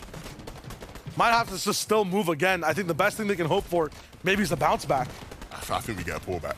You think so? I think we get, but we always get pullbacks on the 8th zone. I feel like we go even further southeast. It's going north. It's going north. I know it's going north. I've read the script. I've seen it too many times, Shai. I've seen it way too many times. We always get that 8th zone pullback, it feels like.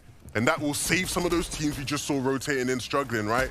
It'll give them an extra minute to breathe and think as they path their next rotation out. For the teams all the way on the other side of the zone, the Kylies, the Fastrokis, they start to make their move, but they have a lot more space to work with. Everyone else is thinking, taking their time, stressed about the box beside them. Anyone who had really good position is to keeping that position. You see all the way on the bottom side, people making big curves from the west side all the way to the east around him. It's Axforce Roban. I'm really liking this rotate. Yeah, for sure. It puts him in a good spot for when the 8th zone plays out to be in the dead side of the zone. Ooh, but Huddy focusing on him. One team can make the difference if they're locked onto your sights, and they have no one else to really look at. So I feel like Roban gets shot again, but now they have to move too. So them getting in the zone gives the Axforce a little bit of time to get in the zone too. Still dangerous teams beside him. Yeah, and having to use the brick and metal he has left. There's some wood here for him to farm, but people already farmed it down to just 1 hit, so we won't even bother to knock down that tree. Distance from Axforce and Roban. I mean, Anasa might just cut him off on the bottom right, but put some walls down. Meanwhile, on the left, where there's still a few knocks going through and through, Karmi's down. Shaco's confident position again. They tried for height one time. Looks like they're gonna just hold on to it for now. Not in a dominant way, but this might just be their lair. Yeah, again, just not looking necessarily to dominate height. Yeah. To play on these high layers where there isn't gonna be anyone on their layer to give them problems. Everyone who's kind of passing by them is just looking to survive. No one's trying to just get into this specific box. Desperation, absolute shambles is below them. And they can interact with that too, right? As soon as this zone starts to move, we're going up again. This is unfamiliar, uncharted territory. Might be some old builds under Rift Island, but this is the zone that everyone's gonna have to use mats for once more.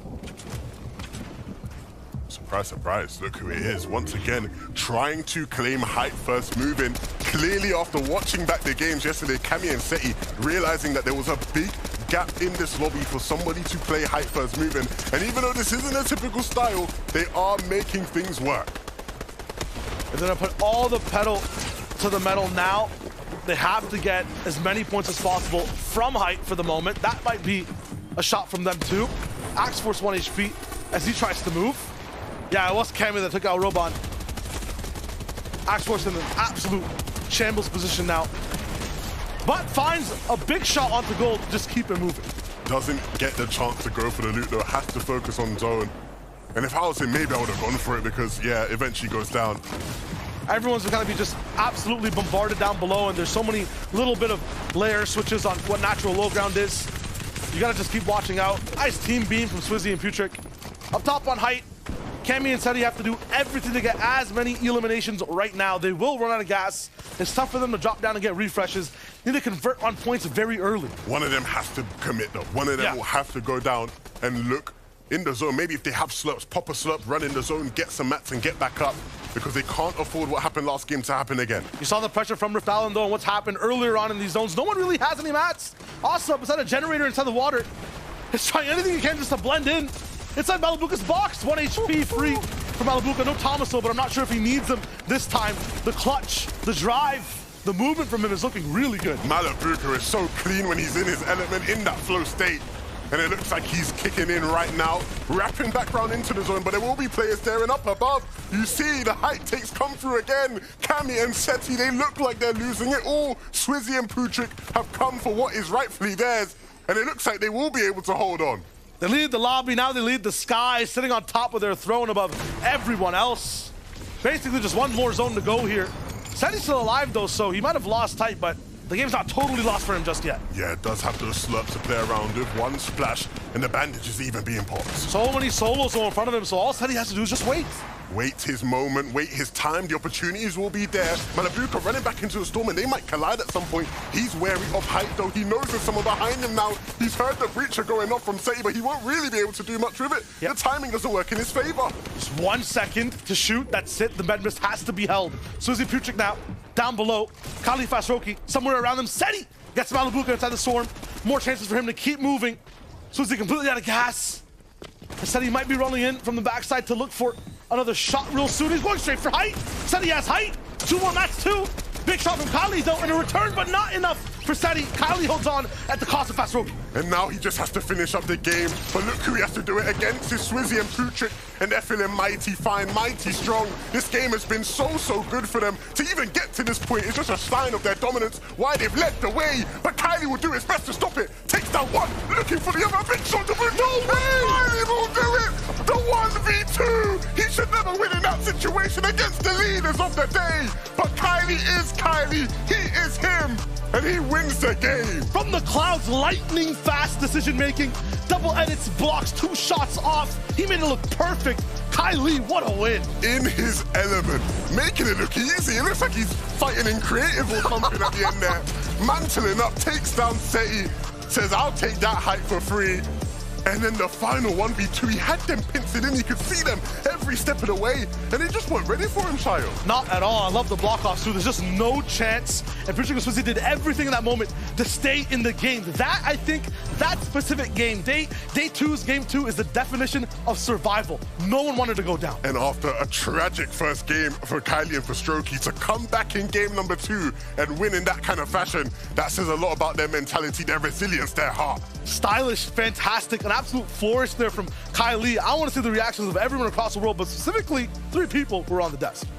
Guys, thank you very much. Kylie, if you are putting together a new highlight reel, just put the end of that on loop over and over again. What a finish to game 2, Mini. Yeah, fantastic finish. Just showing why we should really be looking at this duo. Because, of course, Kylie, what a solo clutch that was. Hitting huge damage shots and just blocking off other damage as well right there at the end. Perfectly played stuff. I mean, you don't often see solos going for height like that.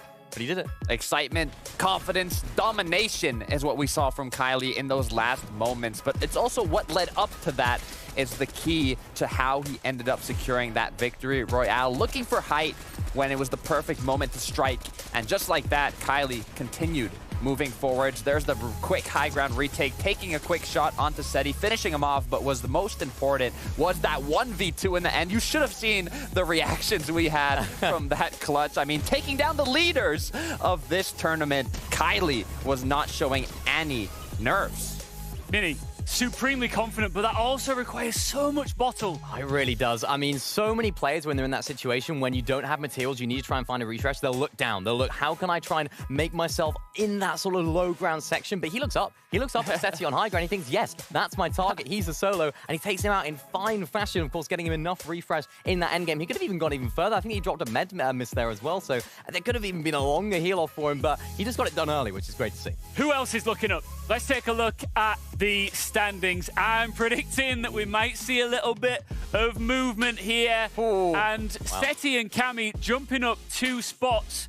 Look, you can see again what it means for Kylie and his duo here to rocket up 14 spots to Carter. Yeah, really good for Kylie and Fastroki now in qualifying range for the Global Championships. But look at the difference between first and second. 466 points versus 356. Over 100-point different. But this is looking incredibly difficult. Yeah, we spoke about Swizzy and Putrik at the beginning of the show, and they did it first game. They've done it second game as well. They're just keeping on playing the way that they know how to play and the way that is working. I don't see anyone stopping them right now because not only is their Storm Surge mid-game so sound, it's also their end game sticking together hip to hip. We saw it with Swizzy and Shimoki back in the day as well, but now Swizzy and Putrik, they're carrying on that momentum. They're carrying on that end game prowess, and I love to see it. You can see them actually taking out Cammy and Seti on the high ground. It seems like the roles have been reversed here, seeing Cammy and Seti up above, and Swizzy Putrik kind of with a similar play style to what we'd see from Cammy and Seti with the same amount of consistency. I mean, from Game 7 to Game 8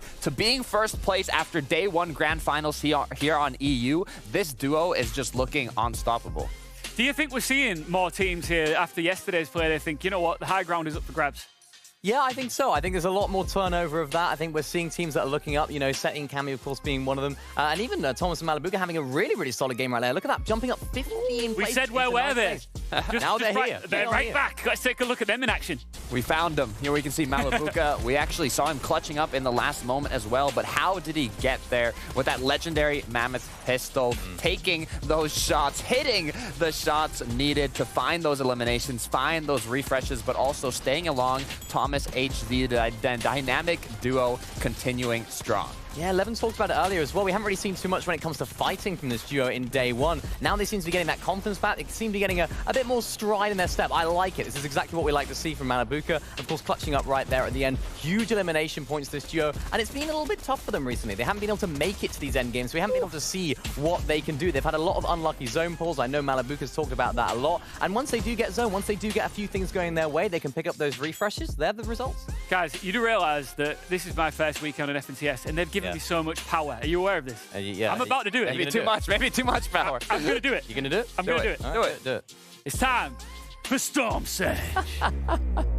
He loves it too much, I think. I think he likes it a little too much. Yeah, he does. Gets better every time. Obviously, Storm Surge is a massive part of any Fortnite competitive game. That was the case once again here. Let's take a look at how Thomas HD and Malabuka are dealing with it. Yeah, I just spoke about them not being able to make as many endgames, and that's because of their Storm Surge. They haven't actually been doing that good on the Storm Surge front of things, but this game was very, very different. We saw them in the endgame popping off, but of course, let's highlight a little bit earlier on. Their drop spot, of course, right here at the racetrack. It's a very, very difficult spot to get Surge from because, as you can see, there's not too many teams rotating all the way through. It's a very, very sort of open area, and you don't get many teams there. Right, but luckily enough, they were able to find some quick eliminations off the spawn here by the racetrack, but that's not enough. They had trouble in the last match getting that Storm Surge, so luckily enough, the Rift Island did appear right on top of them, and they decided to quickly get a Rift, land on top of that Rift Island, and play a little bit more aggressive for Storm Surge, and it actually paid off as they ended up getting the loot from the capture point here, and even you can see a good amount of tags.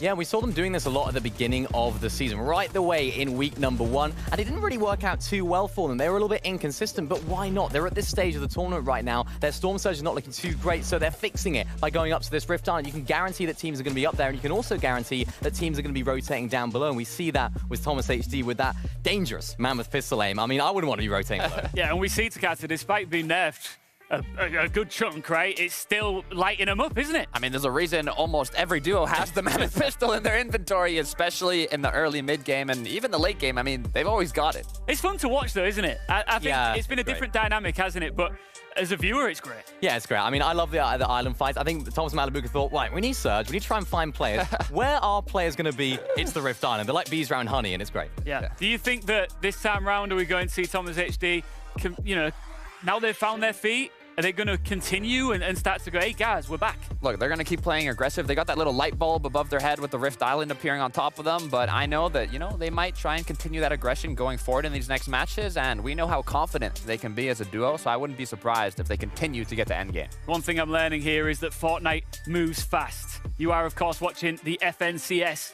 EU Major 3 Grand Finals, and it is now time for game number 9. Yeah. Another glorious game on EU. I just have one thing to say, Helevin. Hashtag free the island. You know what I'm saying? Like, I want more island parties, everything out there. Free it up, man. Do you know what I'm saying? What we really hiding from here? Yeah. At the end of the day, everybody wants a party. I want a party. I know you want a party. You like Rift Islands? I love it. I love Rift Islands. They're lit. They're so much fun. More parties then. More parties, yeah. I mean, you saw Thomas Malbuka in that instance. You saw Tini and Misha. You can't even hide anywhere on that island. It's just nuts. Yeah, I think the big thing with Misha and Tini is that, like, at this point, everybody in that general area of the map where they're choosing their spots, they know their gimmicks. But we're familiar with your game now. You can't fool us. Every single door, we're going to be ready and waiting for them to be hiding on the other side. And we see it cost them in that game. And it almost just sort of meant that there was a delay, a lag in their game plan where they were sort of just trying to catch up to where they used to be. No, absolutely. Towards the very end, there was even more action. Now we start over back at the beginning in game number 9. And the best part about that game was just Kylie's domain expansion. This man knew every single pixel that was moving from high ground to low and just finessed the entire last 4 eliminations. It was so much fun to watch. We tune back in though with business as usual. Honestly, business that's just chaotic now. I've seen this fight too many times. I want Pablo Bevis to switch it up, get inside that castle. That's exactly what they're gonna try to do. I don't think Pablo actually landed up top, so he goes down low. Ooh, spray in the way. 7 HP, he gets to live to see another day. Pablo Bevis might be here to play a game. Shakos, some minis. I see a pickaxe, and yeah, does have a weapon. 2v1, Pablo low. I think they both share about almost the same amount of HP. Weapon's about to be let loose to actually go off the other side, window towards the right, and then once again, a distraction for Pablo to bring it forth on the left. They are here to play their 3rd game. Eureka! Finally! Celebrate! Pablo Wingu and Bevis finally get to play a game. And for a moment there, it didn't look like it. I thought Pablo was about to go down. When he ran straight through and Shakos Skybin was waiting with a shotgun, I thought it was wraps. But like you say, man, it's their 3rd game they get to play, and hopefully they make it a good one. Hey, if you're Pablo in that situation, never back down, never what? Never give up. Never back down, never what? Never give up. That's what I'm talking about. He didn't. Continue with the spray. I don't think this duo should either. Thomas Malabuka, one good game. That's all it takes. It's all it takes from them. One good game. Mini and Takata talking about the sort of plan for Surge and how they are approaching things now. And of course, Osborne, a bit of extra damage will certainly help. Let's go! I thought people would be familiar by now. But now it is getting caught out for Nyan and Moneymaker. Caught asleep. Nyan, why are you opening doors? You don't open doors in EU. Come on. You don't open doors. You've got to know by now. You've got to know. Textbook 101. Merry Christmas, by the way, for them. Gonna be looking good with all that loot. Some nice presents. Flixie, Grippe. I'm always just seeing panic and shambles. I want to see Flixie and Grippe in a good spot with some control. Now, 1v2. It's gonna be Kiri and User.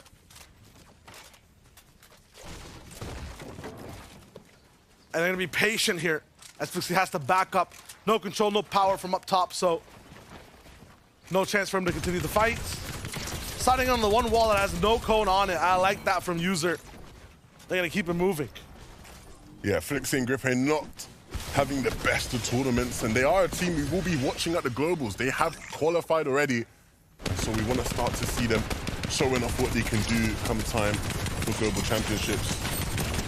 Kirito and User pick up a nice pair of limits there. Noticing an update too, I mean, we're seeing some crazy clutches from the likes of Kylie. We're watching nice aggression and surprise, door openings from Misha and Tini. But every single game, Swizzy and Putrick, yeah, they're in that end game. They're in second, third place. 100-point lead is even great in it. Yeah, sure, it hurts to lose a 2v1 for the potential victory royale, but at the end of the day, they still get second place with some eliminations. It's just stretching their lead even further. And we're starting to head to that point in the competition, Shio, where if they have one more good game, you're looking at it going, okay, it's a fight for second now. Yeah. Because these guys are not letting up at all, it seems. Yeah, they're not at a grand ball. This isn't a high-function dinner. There's no butlers with, silver cutlery giving these guys the entire game on a plate. That last game, they had a crazy rotation that Swizzy was expertly maneuvering through, and then eventually go for a hype take, then get knocked off of height, then still secure second place. I mean, they're really fighting for all these games. You might be saying, maybe they'll just have one bad game. They're moving through bad circumstances, moment after moment, day after day, which is huge. Nathan Jakey's want to do that too. I see 2 eliminations on the board for them. How did that happen? Picks up Blurfire. Nicely done. Some nice box fighting mechanics. You see that exit piece there from Nathan to connect onto Blurfire. Chinamisha, no doors needed now. They're on the aggression. Yeah. Could be 4 elims in total. They've taken down to 9 a Moneymaker, and they're not stopping here, it seems. A bit more of a difficult and awkward fight for them, but one that they're making work. Mappy and iDrop. It looks like they're going to be on the receiving end on Teamy's wrath.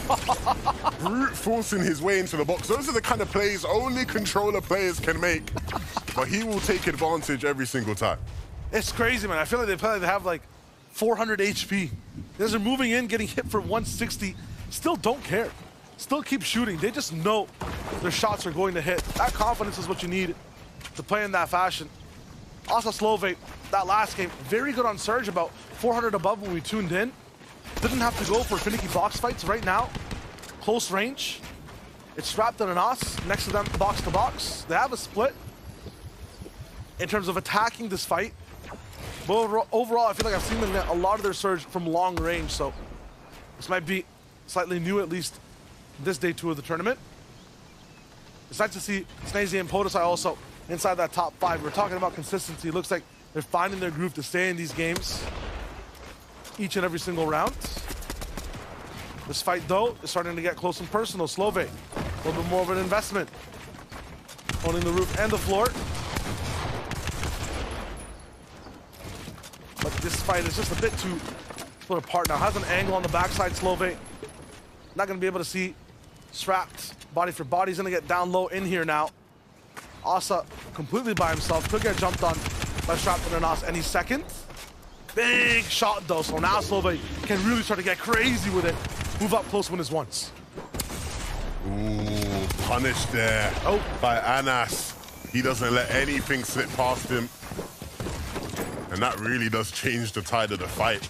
They went from being the ones that were getting pressure to now being the ones that could really control the tempo.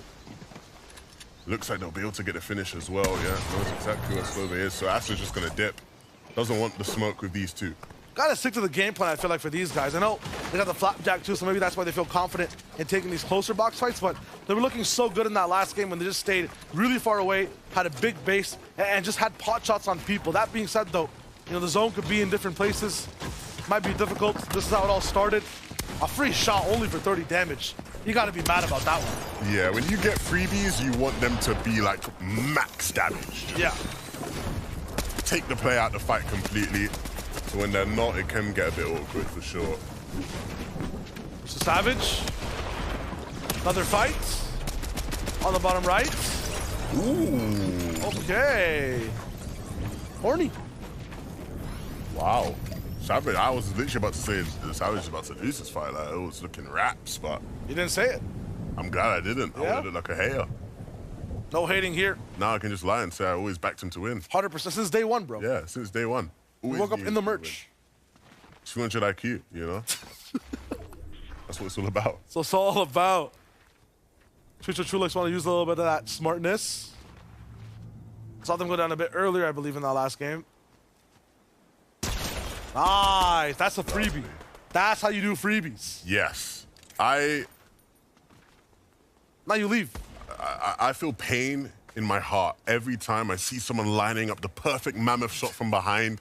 They hold it for like a whole minute, just lined up, and then they miss. It's the most painful thing to me, like, in the world. So anytime we get to see it and the person hits the shot, I'm just happy. It makes me feel good. If someone's aiming in for that long, my ears deserve the shield crack sound effect. Right? If they don't get the shield crack sound effect, I am sad. 100%, man. I'm with you on that.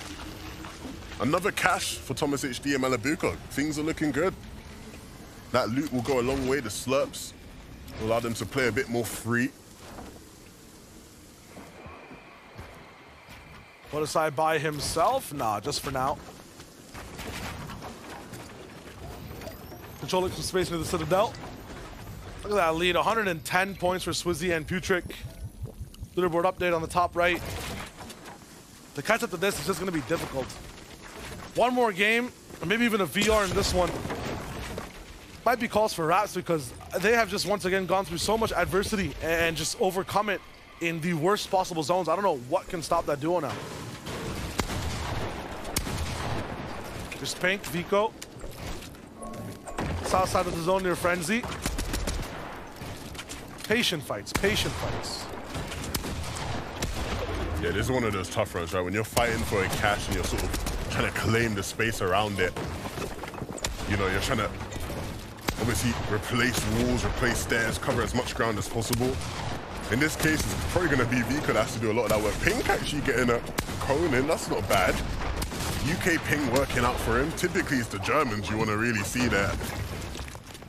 Trying to claim all the walls. That's why Vico's going around all these different sides. But still, Kylie and Verstrokey, they're the ones making it happen. Two Germans better than one, I guess. Well, obviously, German Ping, I guess. No. They're not all German. Vico's Austrian, right? I think Kylie's like Turkish maybe or something. I don't know. They're from somewhere. They're from somewhere, you know. They're living, they have internet connections, and some are better than others. That's how it goes. Yeah. That's how it goes. It be like that sometimes. Still side by side. Everyone's just kind of reeling from what's just happened. We'll tune in with Roban. And tune out with the person that he was fighting. Chicho. Down again. I mean, Levin, this is the team that got to see that first place at one point on day one. Now trouble again in Paradise on day two. Yeah, that's not ideal. Like, Chicho is the difference maker in this duo. When Chicho's activated, when he's alive, they are a duo that literally can make anything happen. Trulex, being the IGL, being the leader, his job is to get Chicho to that position. But with Chicho down, it leaves a lot of pressure on him to make something happen. Rob and Axels aren't going to pursue and hunt down Trulex. They'll be satisfied with what they got out of it, and rightfully so. Look at the loot, look at the materials. They don't really need to be hungry for more. Gotta look at exactly how that happened, though, because Chicho's not one to fall privy to fights fast. It might just be, yeah, another lineup, and I like that team spray. 3 shots per player. Take out all the HP. Not even a chance for Chicho to fight back. That's just tough. Very unfortunate. But it happens. Always gonna get awareness checked in this kind of lobby.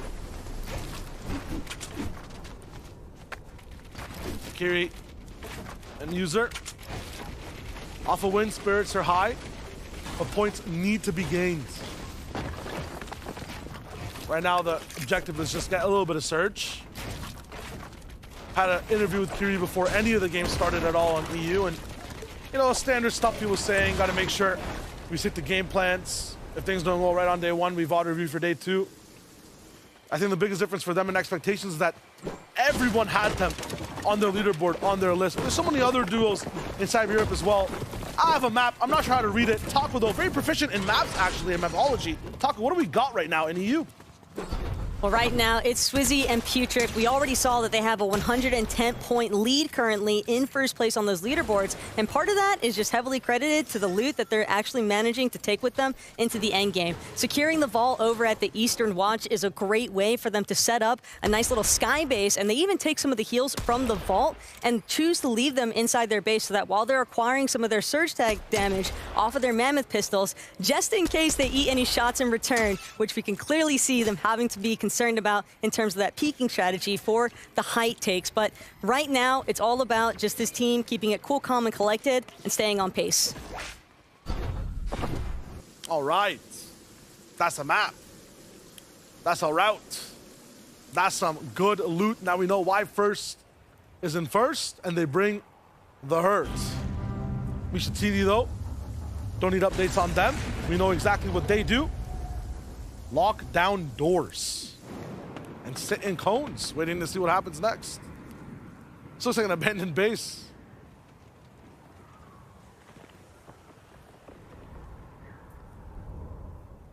Just chilling. Absolute vibes here. Waiting for anyone to pass by. Meanwhile, across the map, Chulex by himself, still trying to get Chicho back in the game. Reboot that frenzy a possibility, but there's so many teams around. Man might just get beamed down. Yeah, getting Chicho back up in this game is looking harder and harder as the seconds pass. He's eyeing up the reboot, but he does see Pink there, dancing around it, which is making him a bit more cautious about just running in willy-nilly. Are you a no man left behind individual 11? Me and you are in the EU FNCS. Are you playing the solo game or getting me back in all costs? I'll be real, my brother. I'm out of there, bro. I'm gone. Like, you can watch me. Like, you can watch and enjoy the view, bro, but I'm gone. Especially in this kind of lobby, reboot, not happening. It's true. It's tough. Which is why I respect when teams are able to pull off reboots. It's such a difficult thing to do. It's good timing for Chulex. Everyone's kind of just passed by. Pink might turn around if he hears it. It's a little bit of... He's building up, I think, to try get like some view of it. Yeah. Yeah, they're both trying to get up. Yeah, they're ramping up as well. They're ramping up. They're already waiting for it to happen. Oh, man. Ooh. Did he survive? No. Yeah, Vico got him. Yeah, I was about to say, like, Vico got him. And now they'll just look to 2v1 Chulex, if possible. Chulex is sort of wrapping around. I don't think they know exactly where he is. Yeah, they think he's behind there. No, he's not there. He's lining up a different shot on them. Not going down without a fight. Chulex still trying in this one. Ooh, big shots too. Gotta back Vico up. Pink has to take the forefront of this fight, but now Vico will just wrap up again. Might lose his shield. He'll never lose a fight though. And that's a nice coup for Vico and Pink. That's the kind of thing they desperately needed. Problems with Surge yesterday meant that they haven't performed quite as people would have been expecting. Swizzy though, he's performing up to par, and he's trying to keep showing us that here in this fight. Putrick putting in the heavy damage though, and that's slowing Asa. Like, get moved out of the way. When Swizzy and Putrick come knocking, man, you really just got to run at this point. They are on an absolute tear this weekend. So consistent, some of the best loot, really good games. Might take a team like Teeny. It just might, but it looks like some of these teams are about 100 points behind. The way they're playing, they still need some form of miracle to play so good to catch up like that. Still good on Surge. Teeny Misha at least have freedom in this game to do whatever they want to do. Right now, they're just waiting out the time for Zone to actually come to them. A little bit of a late rotate turning into Paradise in the half and half.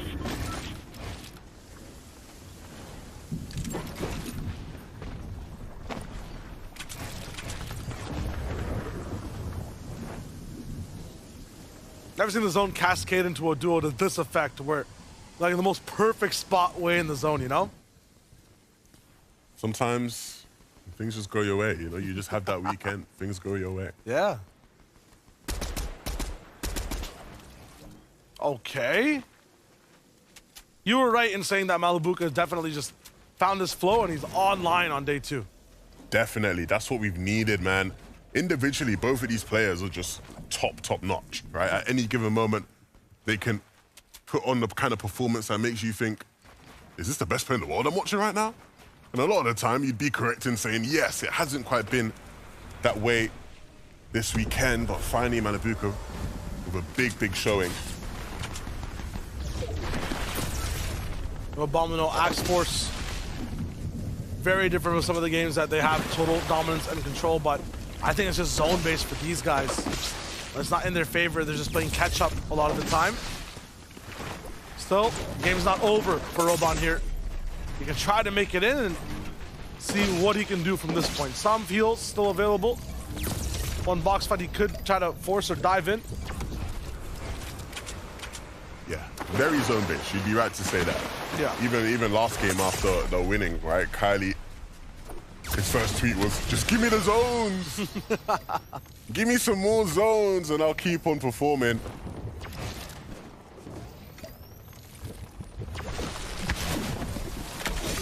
Really rocking for minis. I'm wondering exactly who else is in this position. Blaha not going to be able to make it through this zone, actually going down on his own while trying to get in.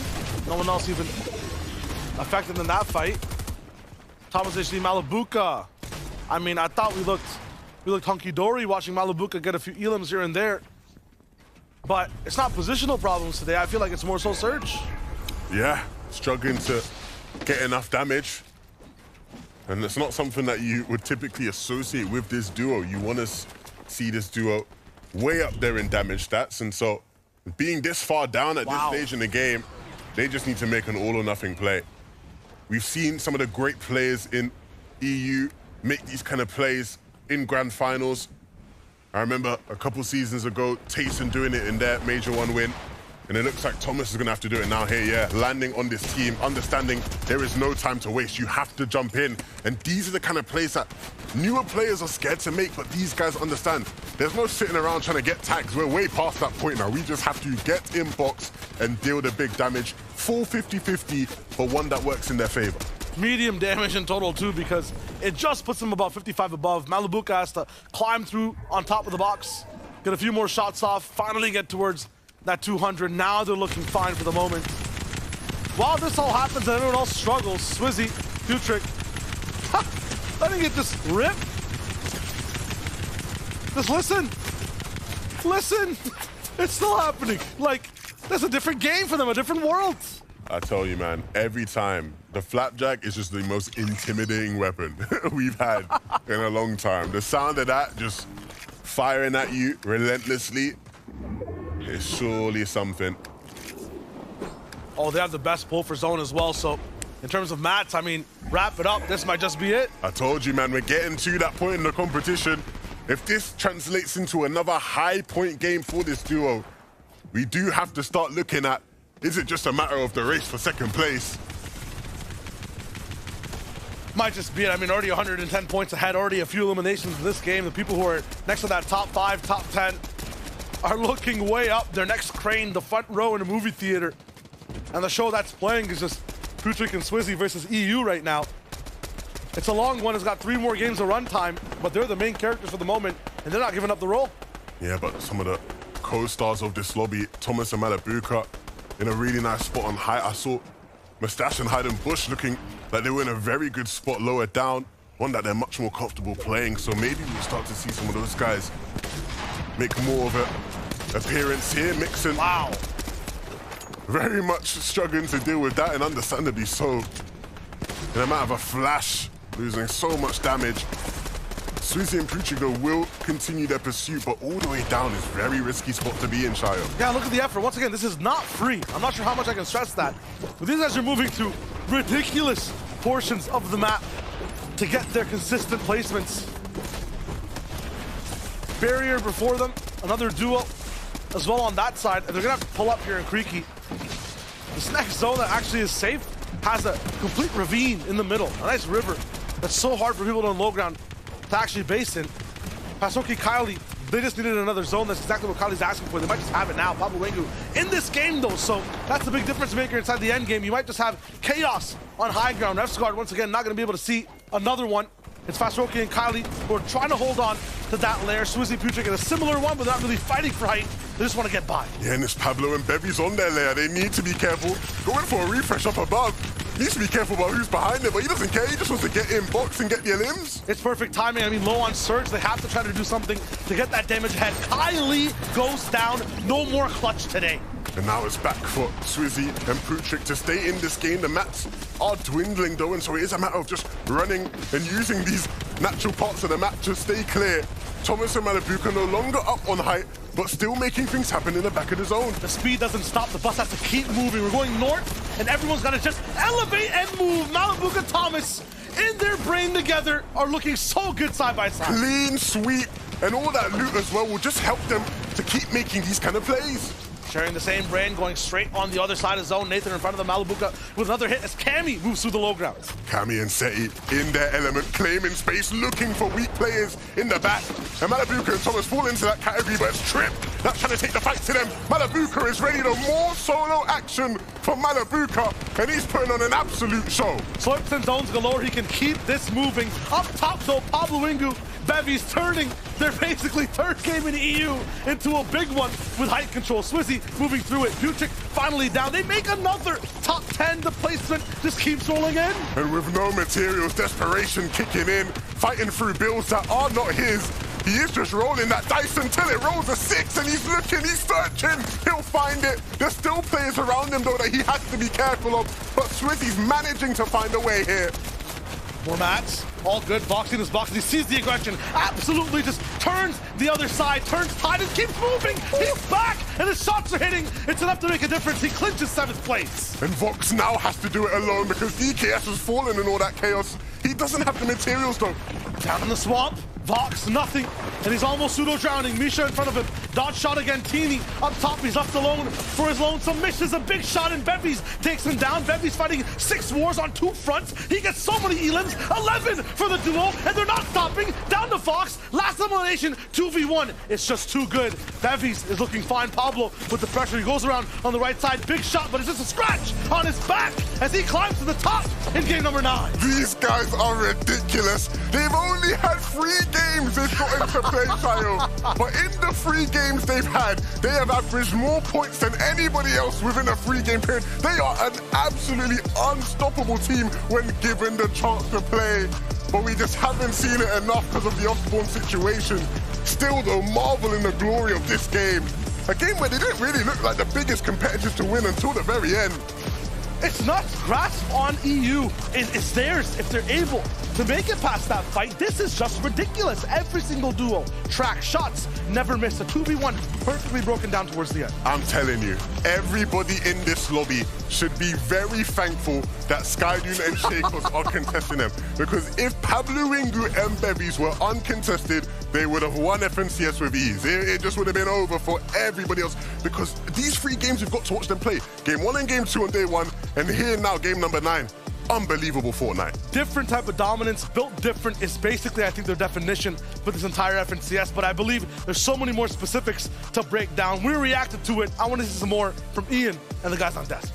Shy 11, you're right, there's still so much to get tucked into here, but we are halfway through day 2 of the Grand Finals. Pablo and Bevies popping off big time. Finally, when they make it off spawn, this is what happens, of course. As Levin mentioned, these guys are contesting each other, contesting Skydune and Shakos off spawn. So when they do finally make it off spawn, they show what they can do. And this is a duo that a lot of people would have had their eyes on going into this. If they can win off spawn, this is the result. Yeah, I mean, 3-6 off spawn, but those 3 matches, they are impactful matches. Finishing the 3rd one with the victory VR, and not only a regular victory royale, but a high elimination victory royale. Pablo and his duo partner Bevies, they are dominating. If you are going to, sorry to me, you know, if you're going to get to a position where you're finishing Victory Royale at this stage of the tournament and you're getting those eliminations on the board, what more could you want? I mean, they just need to be a bit more consistent off spawn. If they can try and find out those strategies off spawn, then if we can expect games like this to make it there, that is what we want. I mean, what I love about that duo right there is they actually took height at the perfect time. They took height in a zone where there was so much elevation change that if you were down on low ground, we saw it with so many teams, DKS and Vox, of course, having to battle it out on the low ground. They didn't have to do that. They just rode out the game on top. I got a feeling you guys want to see the standings right now. Yes, please. That's the back. Yep, all right. Let's take a look at the standings because we're getting to crunch time now, let's be honest, with 3 games remaining. Swizzy and Putrick still sitting pretty. Such a nice little gap in there for them as well, between them and 2nd place, of course, but movement once again. Bevies with a huge 15 jump. Is impressive 15 placement jump into the top 10, but still the leaders the GOATs of this EU Grand Finals, Swizzy and Putrick. 539 points. We broke down their early game strategy, but it's more than just that. You can see how dominant they are in the later half of these matches, making use of those mythic weapons, of the mythic slurp juices, and their play style to just consistently get high placements in the late game and maintain that #1 spot. That's exactly what we like to see from this duo. They are playing so well at the moment. And even at the beginning of the show, remember when I said get a dictionary and look up the word consistency? I read it wrong. I read it wrong. It was Swizzy and Putrick, not Cammy and Seti, because they are just doing that right now. And that's exactly what we like to see. I don't think they're going to let up either. Their strategy is perfect, whether it's a close zone, whether it's a far zone. They have all of those questions answered. No matter what you throw at them, they've got the answers. Well, one thing that you threw at the very start of this entire experience was the word consistency, and you just can't overemphasize how vital that is. You really can't. But I mean, you said it yourself. There was also the Cammy Seti consistency, but in the recent 2 matches, Thomas HD and Malabuka, from taking island aggression in not this match, but the previous one, to once again, you can see here, 5 eliminations for the duo before they even started the moving zones and continuing that momentum. And this has been crucial to launch themselves back up the leaderboard. I think these guys have just remembered that they're one of the top teams in Europe. They're like, yeah, you know what, actually, let's just W key everyone. Let's just try and go for those eliminations. Let's try and go for that Rift Iron like we saw in the last game. And let's just try and be a little bit more aggressive. All of their issues so far have been those Storm Surge sort of situations for them and going down at those sort of moving zones. But they seem to be solving all of those issues with these eliminations right now. This is the sort of Malabuka and Thomas that we want to see. And hopefully they can continue that in these last 3 games. Yeah, I hope so as well. Listen, we need to bring on a halftime show interviewee, and it is one of your favorite in the community. Please join me in welcoming the one and only Reese Hove. Hello. Reese, how you doing, brother? You all right? I am fantastic. All the better for seeing you 3. I mean, not many, of course, but like the rest of you. Reese, you're joining us at a pivotal time, and I know that you've been, I'm following you on Twitter, X, whatever you call it, and I'm seeing you keep a close eye on everything that's going down. What are your immediate thoughts going into the latter stages now? I mean, I'm impressed in all honesty because, you know, you look at the names who are at the top and you're not necessarily thinking these are the people who were predicting to win, like Putrick and Swizzy. Like, who had them at the top of your list? And if you say you didn't. Like, I know you're lying. I heard Levin say it already. So for them, like, they've just put in such a solid strategy, such good practice, and it's clearly paying off for them as well. Yeah, great to see you too, Reese. How you doing? Hope you're well. I'm great. I think we've seen so much change, so much unexpected stuff happen. What's been the one moment for you that's been like, wow, I was not expecting this at all? I mean, I would just say, if you're saying one moment, I would just say straight up, just like Tina and Mishi's entire, Misha's just like entire existence in this lobby, you know? I think like their entire game plan is something that you would only see in this chapter, right? It's like they go from mid-game objective, like trying to rat around on some like other team, to their combat cache, to another mid-game objective, to then to the loot island, to the other mid-game objective. Like if they don't get one, they go to the next, then they go to the next. So I think that's like definitely been the standout moment as something that would literally only happen in like chapter 4. I love it. Now, Reese, you told us a bit of the unexpected. I know that on Twitter you like getting key moment breakdowns of what happened during the matches, but if you had to make a prediction to what is going to happen in Game 10, what do you think it's going to be? I mean, I think we're going to see, again, consistency from Swizzy Putrick. I think we're going to see guys like Cammy and Seti play for height, play more aggressive, go for win, because realistically, like him and those two alongside like Thomas HD and Malabuka are the guys who are now like ramping up on day 2, right? They're so far down the leaderboard for where they want to be, which is first place, that they've upped the aggression in terms of making a little bit riskier plays, going for Loot Island, going for high. So I predict that we're going to see the exact same thing from those two kind of teams, and then Swizzy and Putrick just keep that consistency throughout. Reese, everybody who likes Fortnite already follows you and knows where you are, but just in case they don't, where can we find you? Resub on all socials, in particular YouTube. Like, come on, that's the good one. All right, Reese, just for the record, it's never nice for me to see Mini Manu either. So thank you so much for joining us and enjoy the rest of the show, all right? Thanks for having me. Cheers, love you, bye. It's always nice to get that extra analysis from big brains who love this game. I don't know when he's sleeping, because I know he's keeping tabs on NA and everything else in between, and it's nice insight, right? Yeah, it really is. I mean, he makes a great point, of course, about Misha and Misha. I'm doing it. Reese has got it in me now. Teeny and Misha. This resub guy. No, but it is. It's great to see them sort of landing around it. But then, like, dropping around in different locations and just intercepting teams' loot paths, which is what's getting them above the surge, is what they're getting all their mats from. They're just letting all the other teams do all the hard work. I mean, literally every game, basically, they've switched up their drop spot. And we see them just, you know, sitting on a chair inside of a house, waiting patiently for their opponents to walk in, and they're getting it done. I can't really believe this, but it is time for our next game. We are flying through this Grand Finals weekend. Levin and Shia are waiting in the wings to guide you through game number 10. Let's have it. Game number 10. I mean, if it's anything like the last 3, I am gone. It is done for me. I mean, this is just nuts, Levin. Every single game, a brand new thing. For the most consistent, Futric and Swizzy up top. Yeah, you can't call it. I think the thing I look forward to now as these games start to wrap up is, can we see more from Pablo, Wingu, and Bevies? Can they win off spawn? Because we know if they do win off spawn, we are going to get a shot. Absolutely. So everyone else in EU is just praying that Shaco Skydune hold these guys in, lock them down, because if not, we're in big trouble. Yeah, very, very big trouble if these guys get a chance to play out the game. Of course, as well, seeing Misha and Teeny roaming all around the map to all those different objectives is certainly a bunch of fun as well. So let's just hop right back into it, right? Who wants to wait? Not me. I want to jump right back in. And as we jump in, I think what we'll see first, of course, as we do every game, is that battle at the Secluded Spire. Who's got the better drops this game? Going to the Spire. It looks like Pablo Wingo slightly a little bit higher than both person on their sides. No spawns up top. Down below, just a bandage. This is where it gets interesting. Oh, no spawns. Unfortunate. Chest. Chest. There we go. SMG going straight through and down. Bevies, low HP, but I think he just has that nice little 1v2 situation. Nope, it's just a 1-for-1 afterwards. Spraying the box, 13 HP. Shakos has to go down. This looks like it's Pablo Wingus. It should be good. Not really chasing just yet. Yeah. Do not speak too soon, Shio.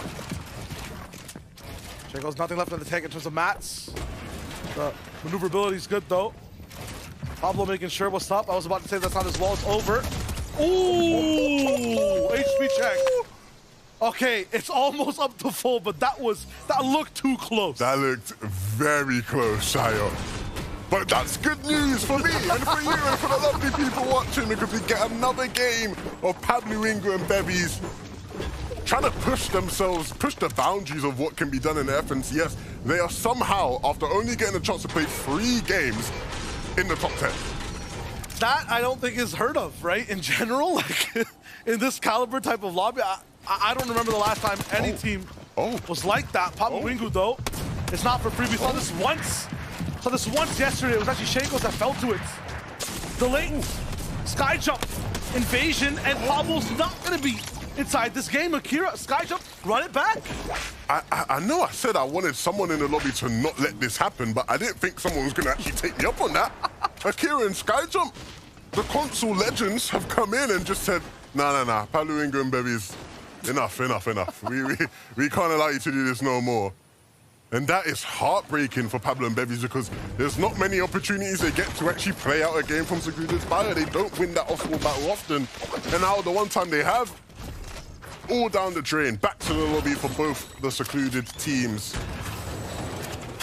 2 different filters they have to pass, and then they have to really try to play that end game. There's Rift Island situations that end up happening as well, for all people included. I mean, the variables over at Spire make it seem like it's not even worth it for both teams to land. But if you try to give it up completely, then one team has such an advantage and ends up having a big leg up inside the FNCS. And sometimes that vault doesn't even end up spawning in. The NPC not available. So many different variables still. A top 10 for an insane team in terms of Pablo, Wingu, and Bevies. Meanwhile, more fights break out across as composure seems to be going out the back door in EU. Everyone electing for these spicy box fights. Kiri, comms active, shots being taken at the right times, but not really being hit back and forth by either team. Pressure now as these two play defense, but one edit will make all the difference. We're looking for shots again. Not many builds on Kiri's side, so he's looking to get aggressive and turn the tides of this fight soon. Tough one, right? Because he doesn't really have many builds to play around with, so it's gonna have to be putting that shotgun to use soon, and I think he knows that. That's why he's going for these different shots where he can.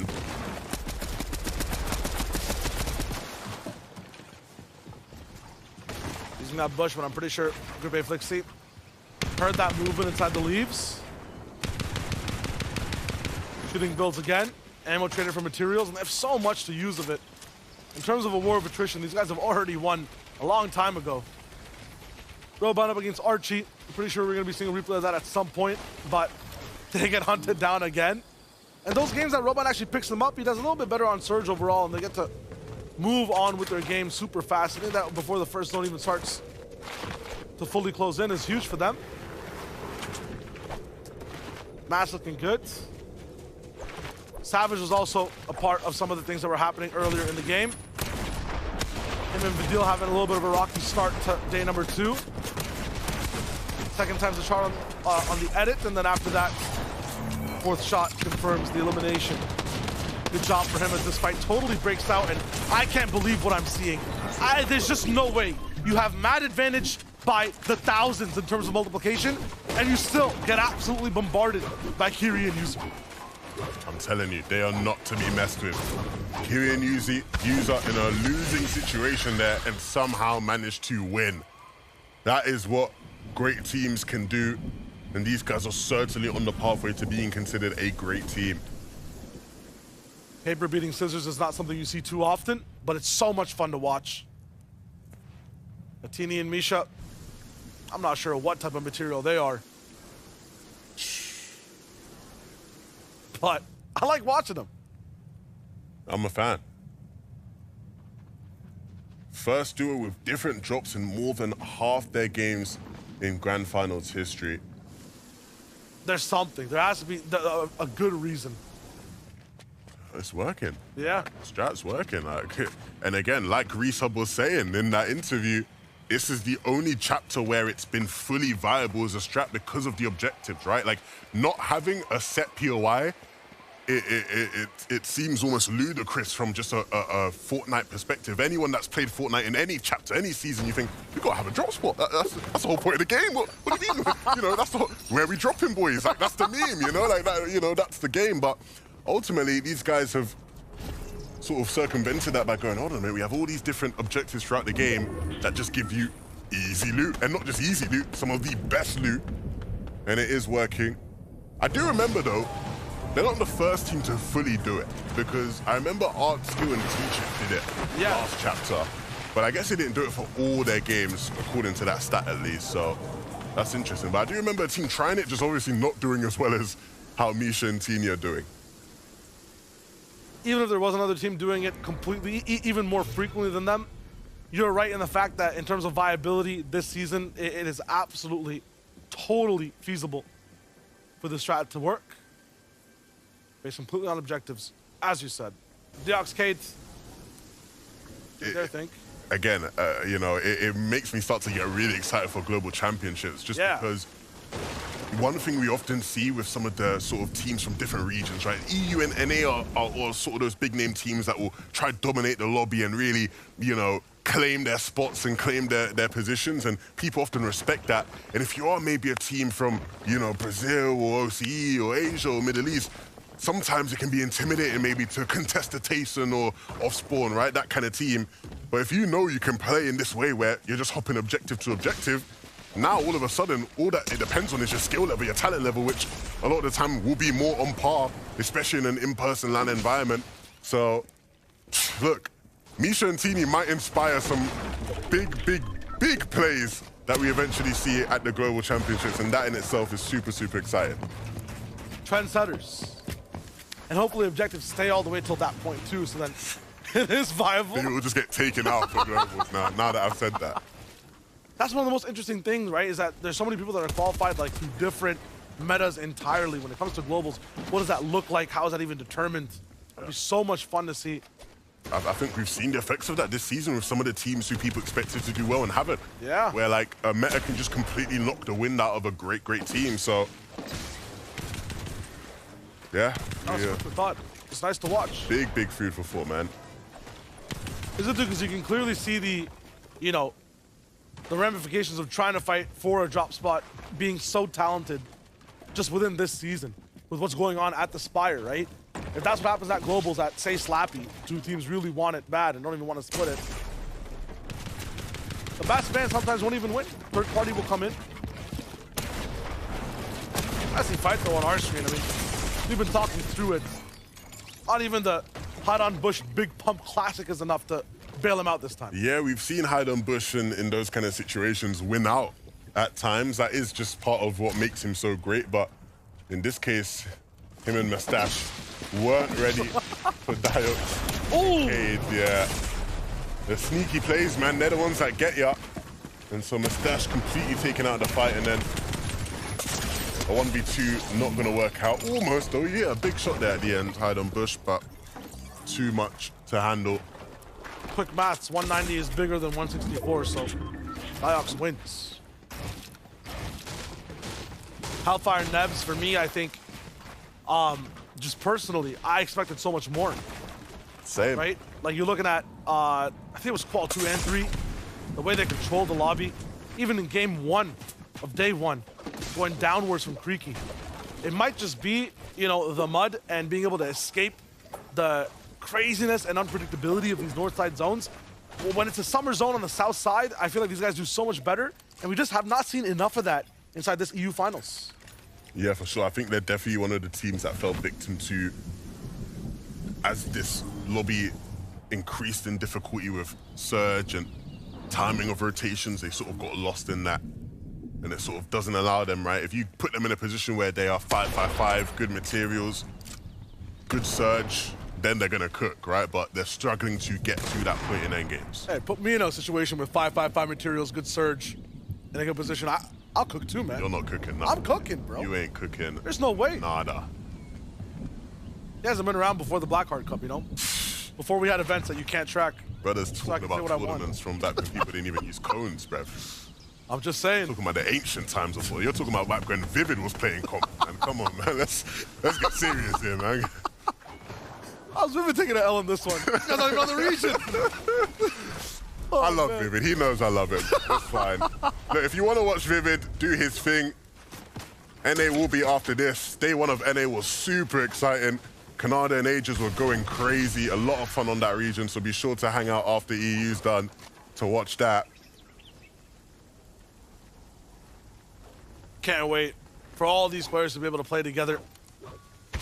That'll be the funnest of times. Right now, they still have to get by this situation, which is just the difficulty of EU Grand Finals. No matter what zone it is, there's always something brand new. And we've been seeing, especially towards the end game, how much people really just want to stick around, stay in and do their thing. Thermal Fish for Seti. Not seeing much on it just yet. But these guys will take their time getting to the next zone. They have that rift to use too. We keep tracking through the blue. Tini and Misha waiting for something. Maybe it's a Nos waiting for them this time. They're really trying to force this fight. Okay, side by side. I just love it how every single time we see them fight, they're back to back. This man is slap slurping or slap slashing him on the left instead of helping with the fight. That's crazy. I've never seen so much confidence in your friend to just be like, yeah, keep going, man. You got this. That is the kind of teammate everybody needs. I'm just going to stand here and fight. You just splash me while I fight. That is unbelievable. I love that. That's one of my favorite things I've seen this guy. Wow. Oh, the tracking on that on Tini too as he tries to leave the Citadel. Stopping him in his tracks. His heel's gone now. That's Futrick.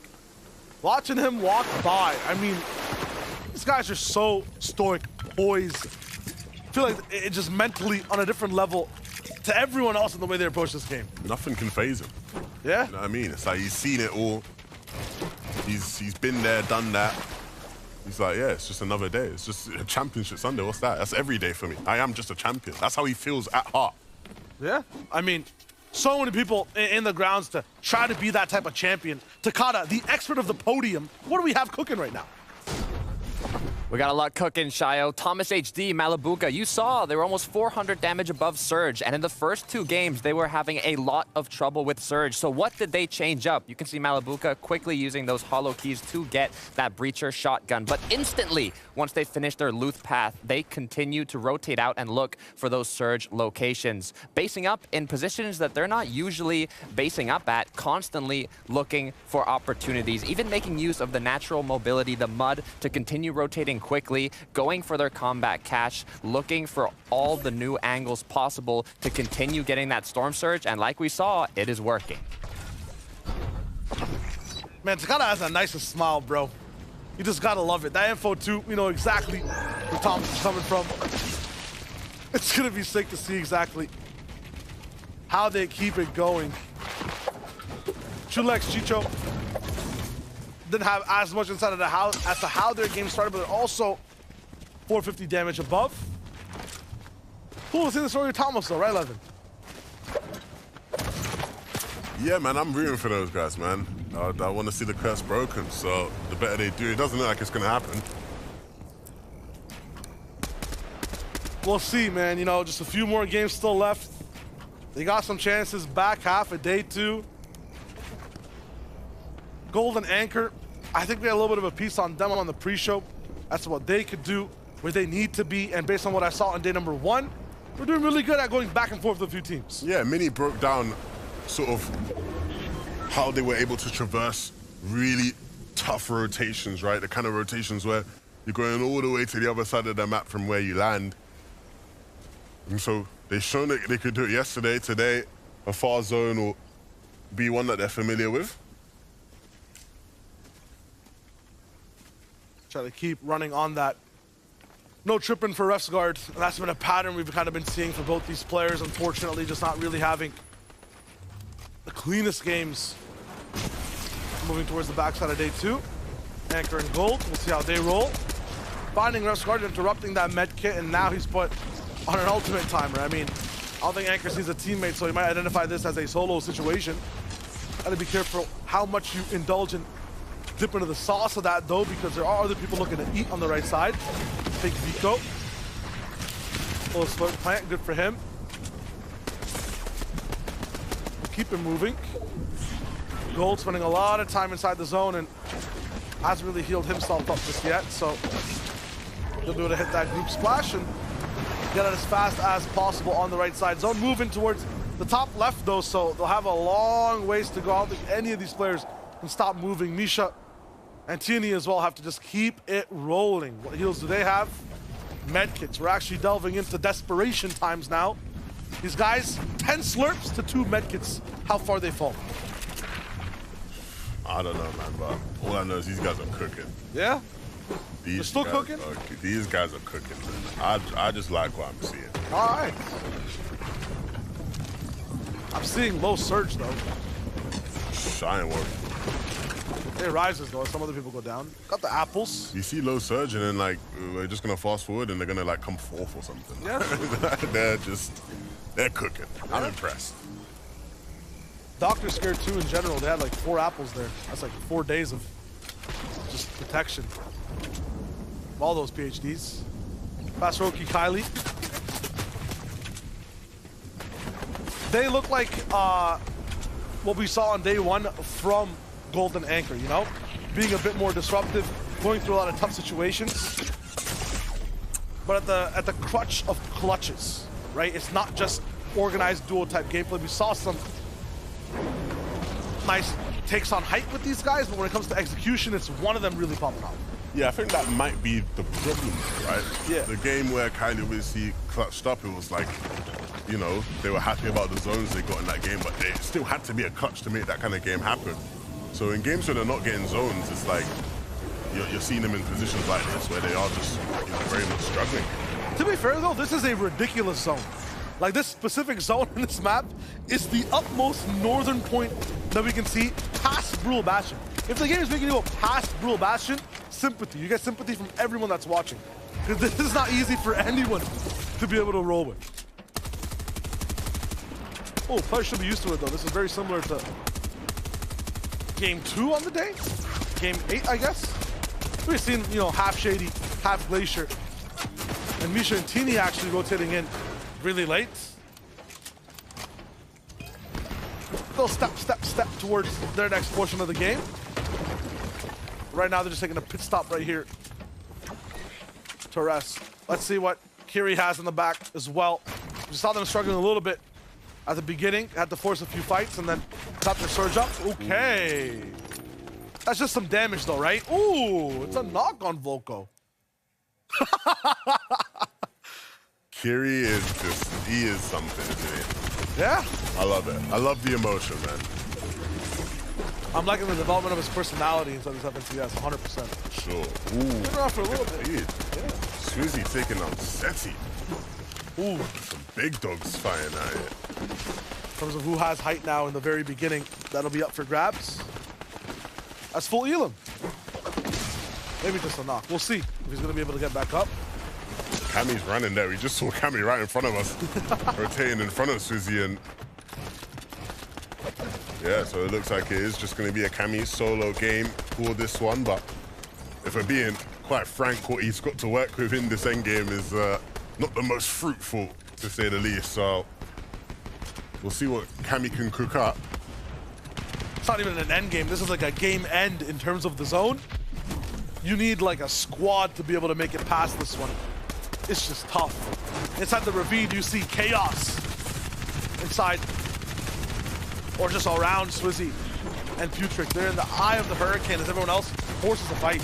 That zone pool is a savior as well. For all these guys that are beneath the glacier, it means that they do not have to worry about spending the last few mats they have to try and get up. I mean, all these guys who are down here are still bad on Surge though, so they're using these mats to fight. Teeny gets a lot of damage done here and gets a nice little refresh on a lot of his wood. This is what I was talking about, man. They'll be down on Surge or low on Surge, and then boom, 300, 400 up, looking in the best position in the game. There's no cost for them though, right? If Thomas is in that position, he loses Malabuka. If Cammy's in that position as he is in this game, Seti goes down, right? Refsguard rotating, bad on Surge, Tripper goes away. Misha, Teeny are always up side by side. They find a way to stick with each other through these games, and that is not easy at all. We know what it is. One guy's a shooter, other's a splasher. Right now it's time for them to synergize. Swizzy, Putrick, we're in the middle of all of this.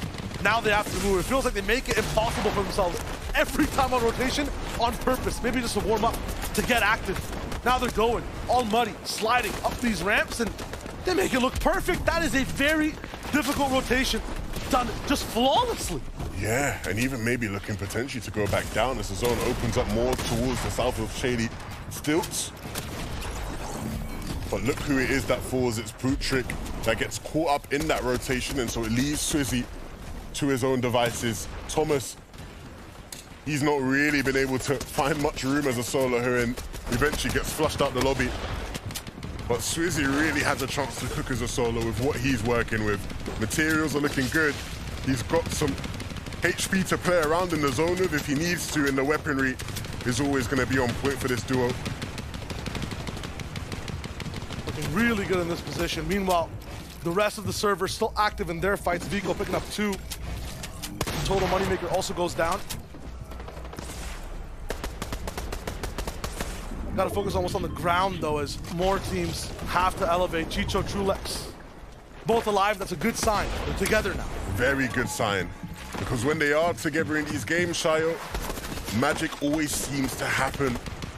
And Chico doing a very good job of blocking this back there. Needs to start catching up though with Trulex, as he's just sprinted forward. Ooh, Swizzy down. Yeah. Kiri activated. That is huge, because Kiri needs to be doing everything to start recouping points, catching up where possible.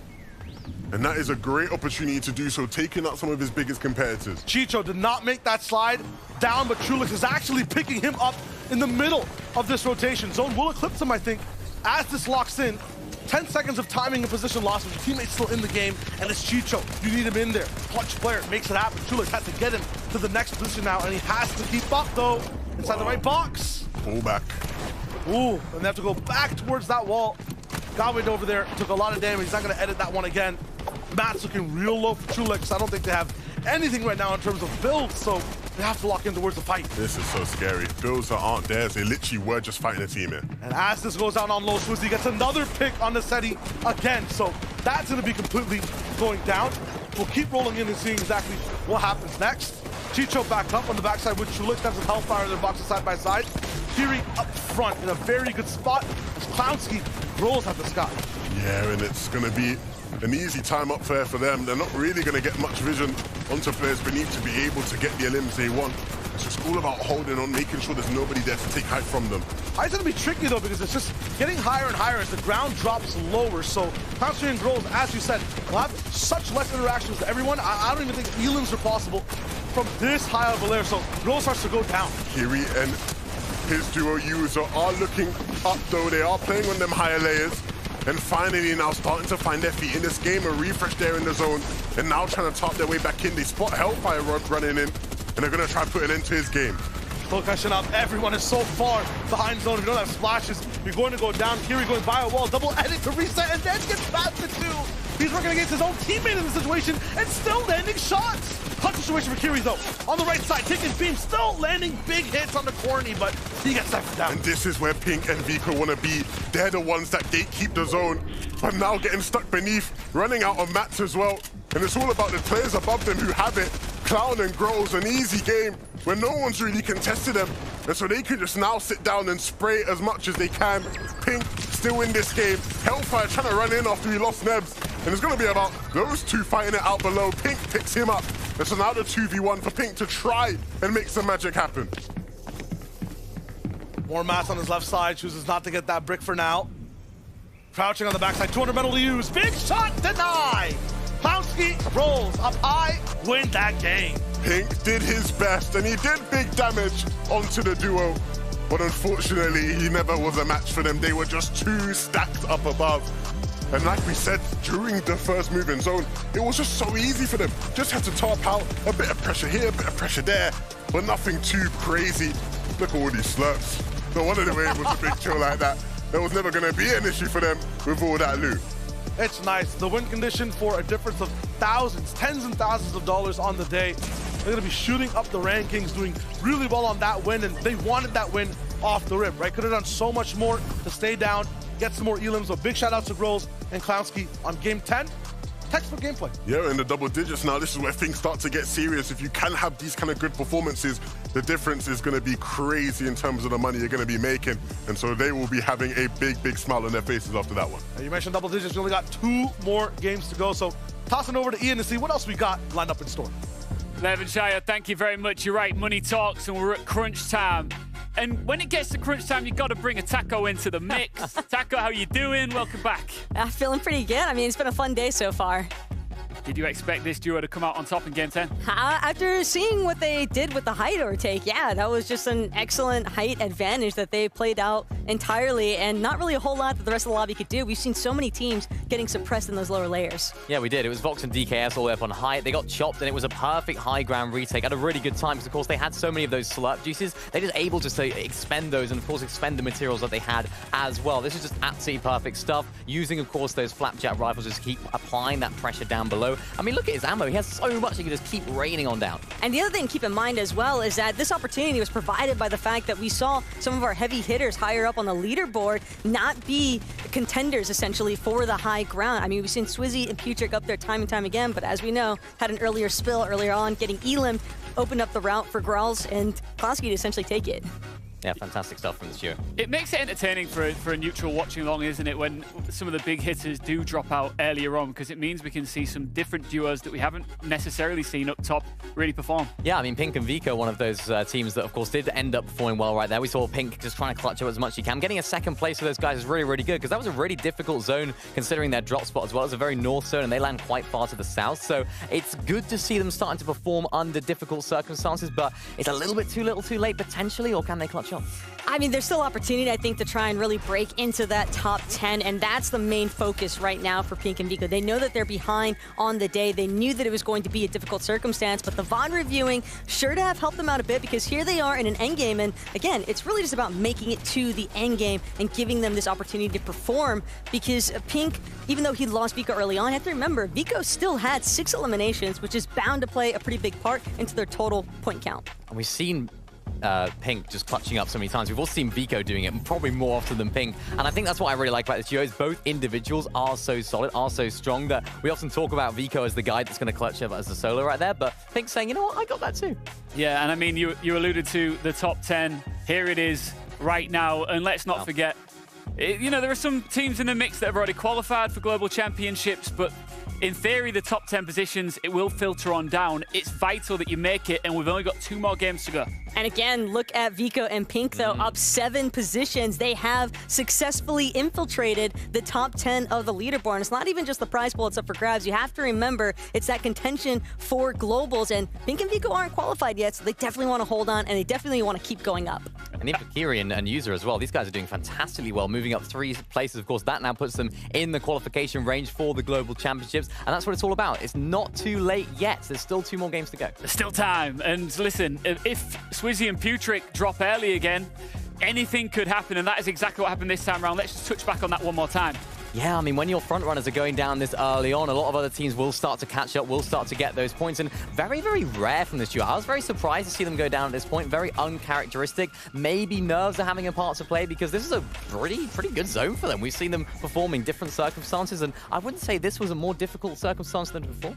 And again, it was definitely a tough spot for Swizzy to ultimately be left in, losing Putrick, but it's difficult when you're trying to make those rotations. Sometimes you just get that little bit of an overextension that takes you one moment too far, and by then it's already too late. Even if your surge is looking good, you've got to make sure your rotations and the positioning keeps up. I mean, ultimately, there's a lot riding on everything that's going down here today, and of course, when you're at that top upper echelon, to maintain that level of pressure is not easy. Let's look at another front runner in second place, Trulix and Chicho. Yeah, fantastic duo, of course, moving up 2 places. And they've been sort of consistent today as well. They've been managing to make their rotations pretty well. And again, this isn't an easy zone for them to rotate. So looking good, looking for those refreshes. And even towards that end game, we see them here with 1 elimination, which is very, very rare to see a team in that top 6, top 7 with only 1 or 2.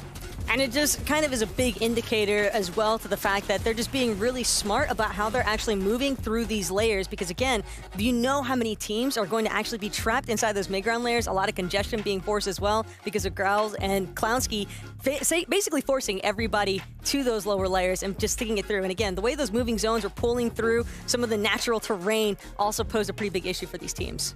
Minnie, there's been a certain duo that has been dropping here, there, and everywhere throughout the entire 10 games so far, right?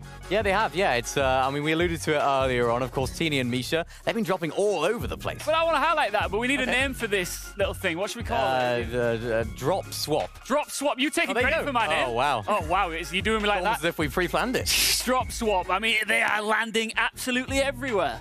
Yeah, they are. I mean, this is really something we haven't seen before in an FNCS Grand Finals. Even in some of the lower level lobbies in the weekly finals, we just don't see this at all. And we can see them highlighted right here. Of course, those yellow X's where they've landed multiple times. And we can see just the distribution. They're not landing in a similar sort of area. They're going all over the shop. Nah, it seems as though they've really just done a lot of VOD reviewing themselves, though, because this is a strategy that depends almost entirely on knowing other teams' loot spot rotations. And the fact that they're able to interrupt so many teams' loot paths while still finding a victor around the process marked by the current yellow X on the map just goes to show that they've definitely put in their homework to make sure that this method can work out for them. Yeah, they are. And it's one of those sort of teams that I think they're one of those fighting teams that can definitely do it. Not many teams can just sort of sneak into your loot path and then end up taking you out, getting all that Storm Surge, because a lot of teams like plan this drop spot. They plan around their Storm Surge strategy. They plan their rotations. But when you're landing almost every single side of the map, you can't rely on the prior knowledge. You can't rely on what you know because it's going to change every single game. And I think that's what's most impressive about this duo is no matter where they're landing, they're still finding success without any preparation, it seems. And like you said, Taco, this yellow marker here is, of course, where they picked up the dub. Yeah. But it does make you extraordinarily unpredictable, right? Definitely unpredictable, but at the same time, the whole lobby has got to be watching their bags. We've seen a couple of teams get cut off and elimed in the process, but Misha and Teeny, they're definitely on the prowl. How have we only got 2 games left? How have we got to this point that quickly? I'm having the time of my life. Great. I know we've got Last Chance Major and all that to look forward to, but this is crunch time, as I keep saying. This is where it's pivotal. We've got 2 games, the penultimate game. If you are in that lower deck a little bit towards maybe 11th to 20th and even beyond, this is where you've really got to pop off. Who's taking this one? Anybody's game, really. Swizzy and Putrick, I don't think that game's going to set them off guard. All right, for the second to last time this evening, we are crossing over to our amazing casters. You know what time it is? It's game 11. Let's get on the bus. There are just 2 chances remaining to lock in your spot, not just for the Global Championships, for this major 3, and what a major it has been, Shayo, all throughout the qualifiers. All these players making plays leading up to these last 2 games. There's been a lot to figure out, but we've seen some crazy, crazy things. So much to watch. The best clutches we've seen. Interesting power duos. We're only allowed to play 3 or 4 games per 2 days, and just fun stories of people winning at doors. I mean, this EU FNCS, I feel like has been the most special we've seen so far. A lot of surprises, right? We're not gonna act like we predicted it to go this way, but I think very good surprises. And so as we head into game number 11, we'll see if there are any more surprises to unravel as we wrap things up. Miniman is saying there he believes Swizzy and Putrick will hold on. I'm with him. I think they've been so dialed in. I'm gonna let you finish. But Pablo Wingo and Bevies are the best duo of all time if they're allowed to play the game. And we'll see if they're allowed to play the game, right? We got a chance to see it.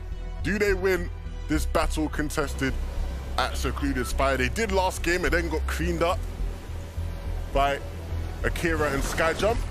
Oh! Pick up the shotguns this time. No!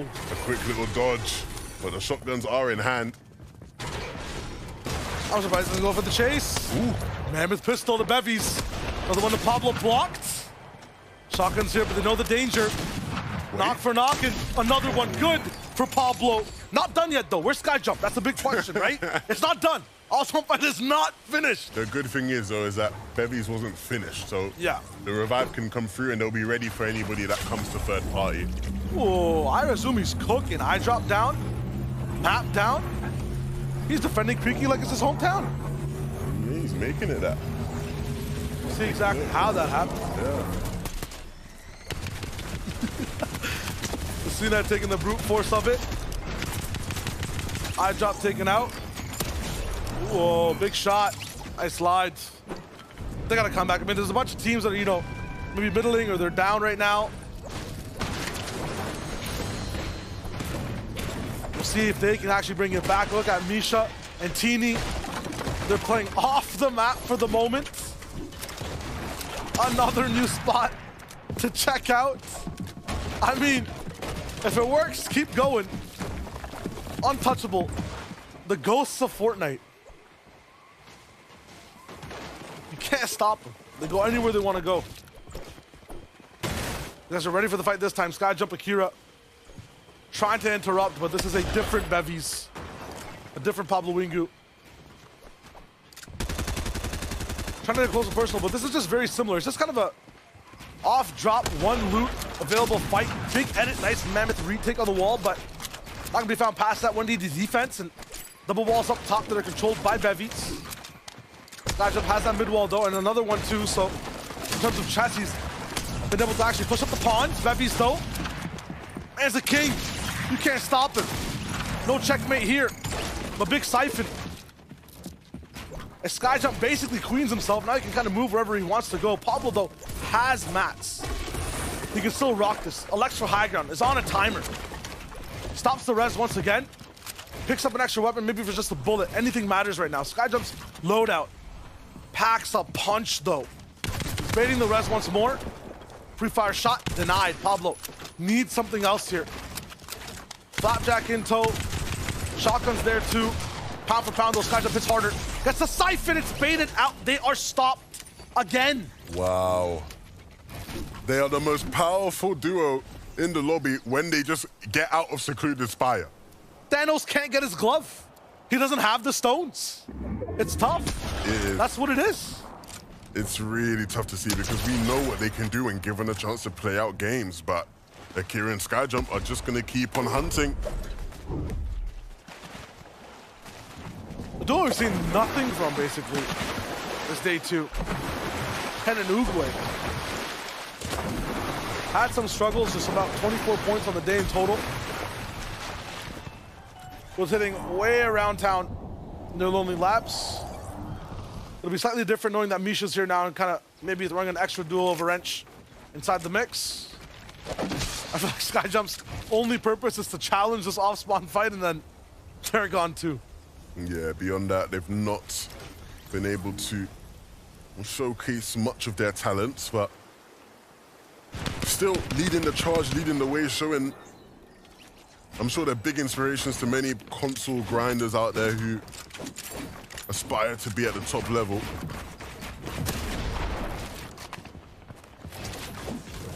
This will be a big comeback for Nebs and Hellfire as well.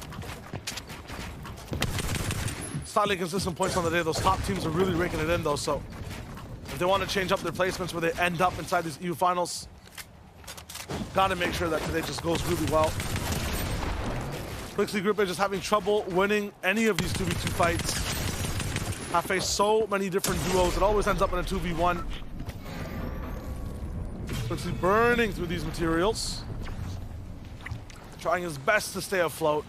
As Hellfire, no, it's a 2v1. Maybe want to push for it, but so many other factors of other duos coming in and whatnot could be a possibility. You thought we'd stay inside the winter type zone as well. I mean, it's slightly towards this side, but it seems just more right side centric right now, which means a lot of teams will be able to play this game slightly normally. Some more caches will be viable 11 in general, and that's huge for, you know, a moment like game 11. I think the big thing is we're used to seeing Flixie and Grippe doing their best out of Mega City and playing there and doing well, right? Very comfortable at that spot, but obviously not there. Almost like a fish out of water at times, Teeny and Misha. They're always up to something, aren't they? Always up to something. Running a fine line between life and demise. But they're good for now. Ooh. Kid and Deox see him coming. He's gonna just crack open that med mist and make sure he's ready for this fight. They want this. This is nice for them. And they've won this fight yesterday and many times before, so let's go for it. Deox really good at prepped fights. You know, sneaking around, getting that one free shot, making a fight in their favor. So when they don't get that, yeah, it's not gonna be the best fight for them to take. Gonna back up first, make the zone work in their favor. Jakey down, Savage in the box, Vidil traded. What's going on in this fight? That's a big question that we'll ask in just a moment.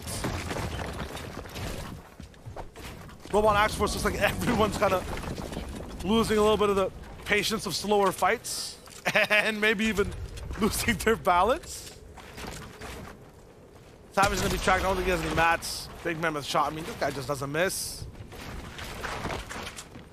And so consistent in shooting when he's able to get fights. I think the biggest trouble for this team is finding a duo that's willing to have a fight like this, having the room to have a fight like this. It's mainly just been Savage, Vidil, and Archie who's had a chance to actually deal with. If he doesn't find these players earlier on, I feel like these guys struggle with that surge, but in this game at least, they'll be unable to keep going, do what they need to do. On the other side of things, Vortex, Belusi, we've seen lots of high towers work in Belusi's favor in the earlier day one. Anytime it's a fight, Belusi usually goes down early. We're left to see Vortex do a few clutches. I think game 3 of day 1 was like that. Hopefully that's not what it's like in this one. A fight's not totally needed right here. You could just disengage it right beside zone. Yeah, and I think they've opted to do it. It looks like it's gone that way. Still need to be careful though, because free damage will always be taken when given the opportunity. Some teams rifting out of the jungle area now in towards Mega City.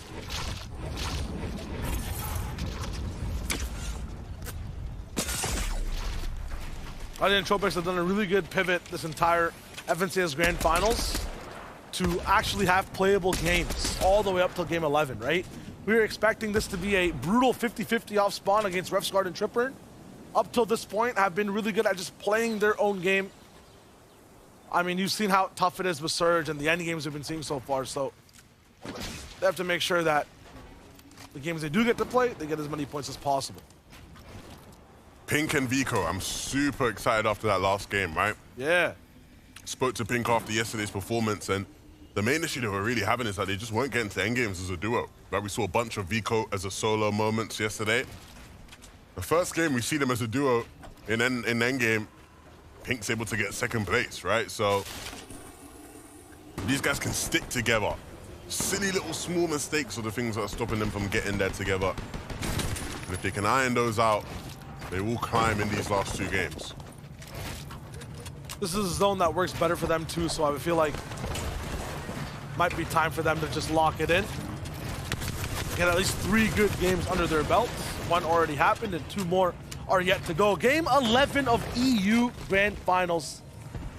Last major of the year as well. We have a last chance major coming up, but in terms of official majors that have numbers attached, this is the final one. Of course, last chance major is going to be crazy as well. Very, very loud. There'll be a lot of teams who you're watching on your screen here today that won't quite be able to get the job done to make it to globals, and so will be forced to play in that last chance major. 6 games too. Yeah, I mean, that's like where tensions are real high. Yeah, for sure. But I think that's also where we see sort of the teams who've got it or not, you know? Yeah. Who's got that clutch gene. That's what it's all about. Revscar the first to fall now. Clutch gene non-existent for this game. But it's not his fault. I feel like this is just off drop. It's the zone. Tripper left alone. They have struggled though in this FNCS. This has been rough for the duo. Yeah, I think at times yesterday they showed us glimpses. Yeah. Their ability to maybe be a force in these games, but I saw the little Stevie stacks coming from them, you know? Nice reminding of old times of how both those guys played side by side, but not on the same team. Am I tripping? Might be tripping. It is what it is. Strapped, Anas. We'll move on. I think Strapped has been the most surprising out of everyone in this entire FNCS Finals lobby, right? First FNCS coming in, looking so good. More on him in just a second as Takada has a very important message we cannot miss. Thanks, Shio. We're taking a look at Cammy and Seti. You saw during this moment of the match, they were still in Frenzy Field. So what do they do to get there? Starting off, making use of that double person under the capture point to capture it quicker due to recent changes, and then going for those drones, which actually got them some slap splashes that they're going to use later on in the match. Now, they started going for the regular Storm Surge route after upgrading or purchasing one of the Mammoth pistols, actually dropping their AR for it. But as they were en route to the regular Storm Surge path, they saw that there was already a duo based up on a ridge that they go to, so they decided to go right back to their POI and get Surge from where they started from.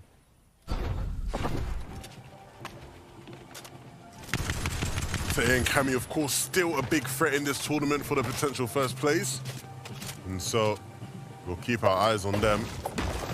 Teeny. This is a bit of a switch up, right? We're used to seeing them together. We were bigging that up last game, Shio. Yeah.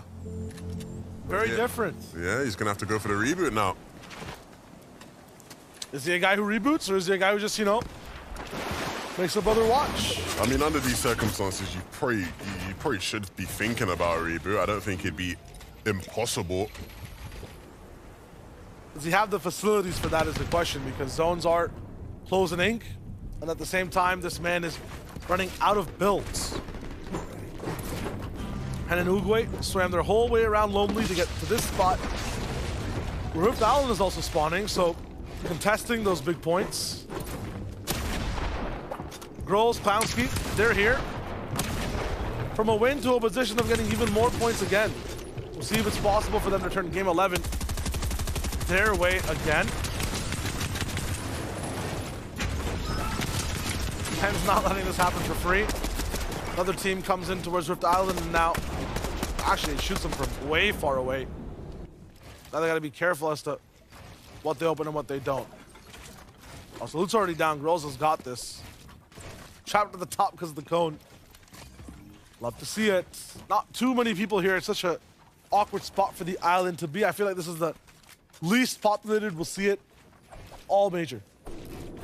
Yeah, I want to go back to game number 8, where it was just like 20 teams up there, man. Like, where's that gone? That was fun, like casting 2 end games at the same time. Do people not want to like get 15 points? Like, come on, guys, like 15 points for free.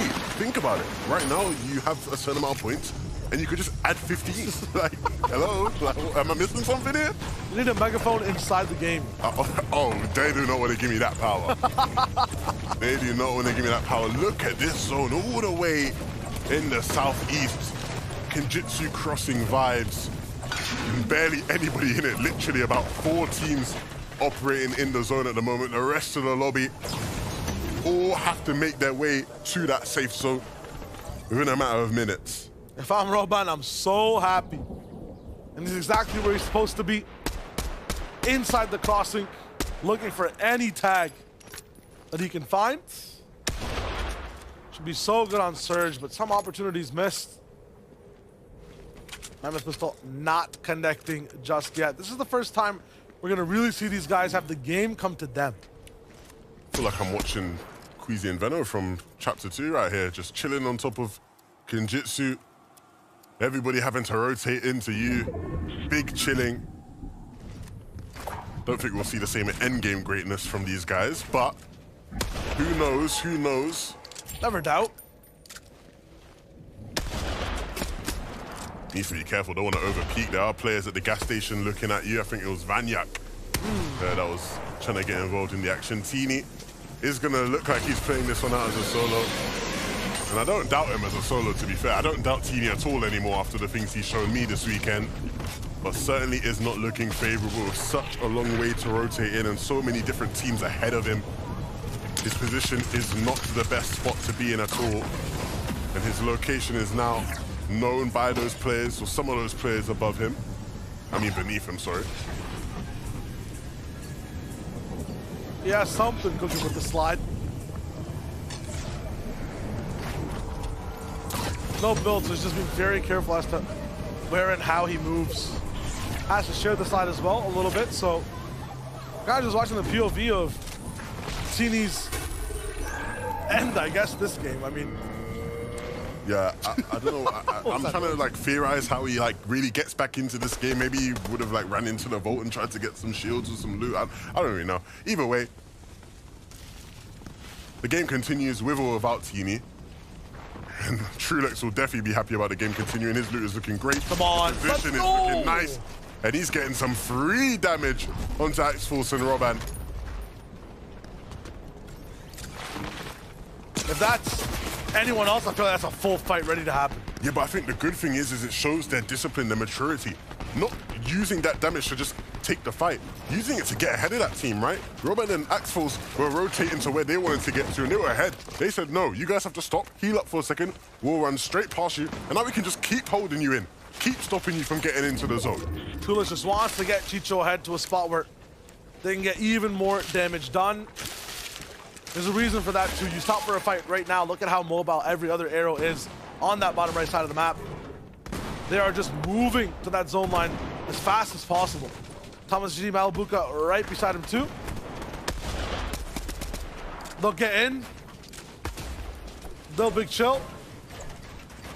And the base stops now. The worst thing that could happen here is this zone going bottom left, but I don't think that's like physically possible. I don't know what's possible anymore. Wait a minute. Wait a minute. We forgot about the TD calls, bro. We forgot about TD. What am I seeing? How? Please. That's 2 people's worth of loot, right? There's just no way he survives this, right? Hold up. I know I already said this in this game, but there's just no way he survives this, right? Right? Hold on, everyone's gonna be focused box to box here. Okay, there's one team above. There's okay, like 2 teams now. If he's zip line. Hold up, zip it. If he's zip line. Zip it and don't. If he's zip line. Nah, what am I seeing? How? Does it even make sense? How? I'll allow Seti to glide, but there's no way with 3 people looking at you on a zip. Like, come on, bro. That you live. This is what you call TV magic. It doesn't make sense. He's got to move and he's got zone to go with 2. This is doable, man. This guy, man. What? Like, I do not, like, my brain can just not comprehend.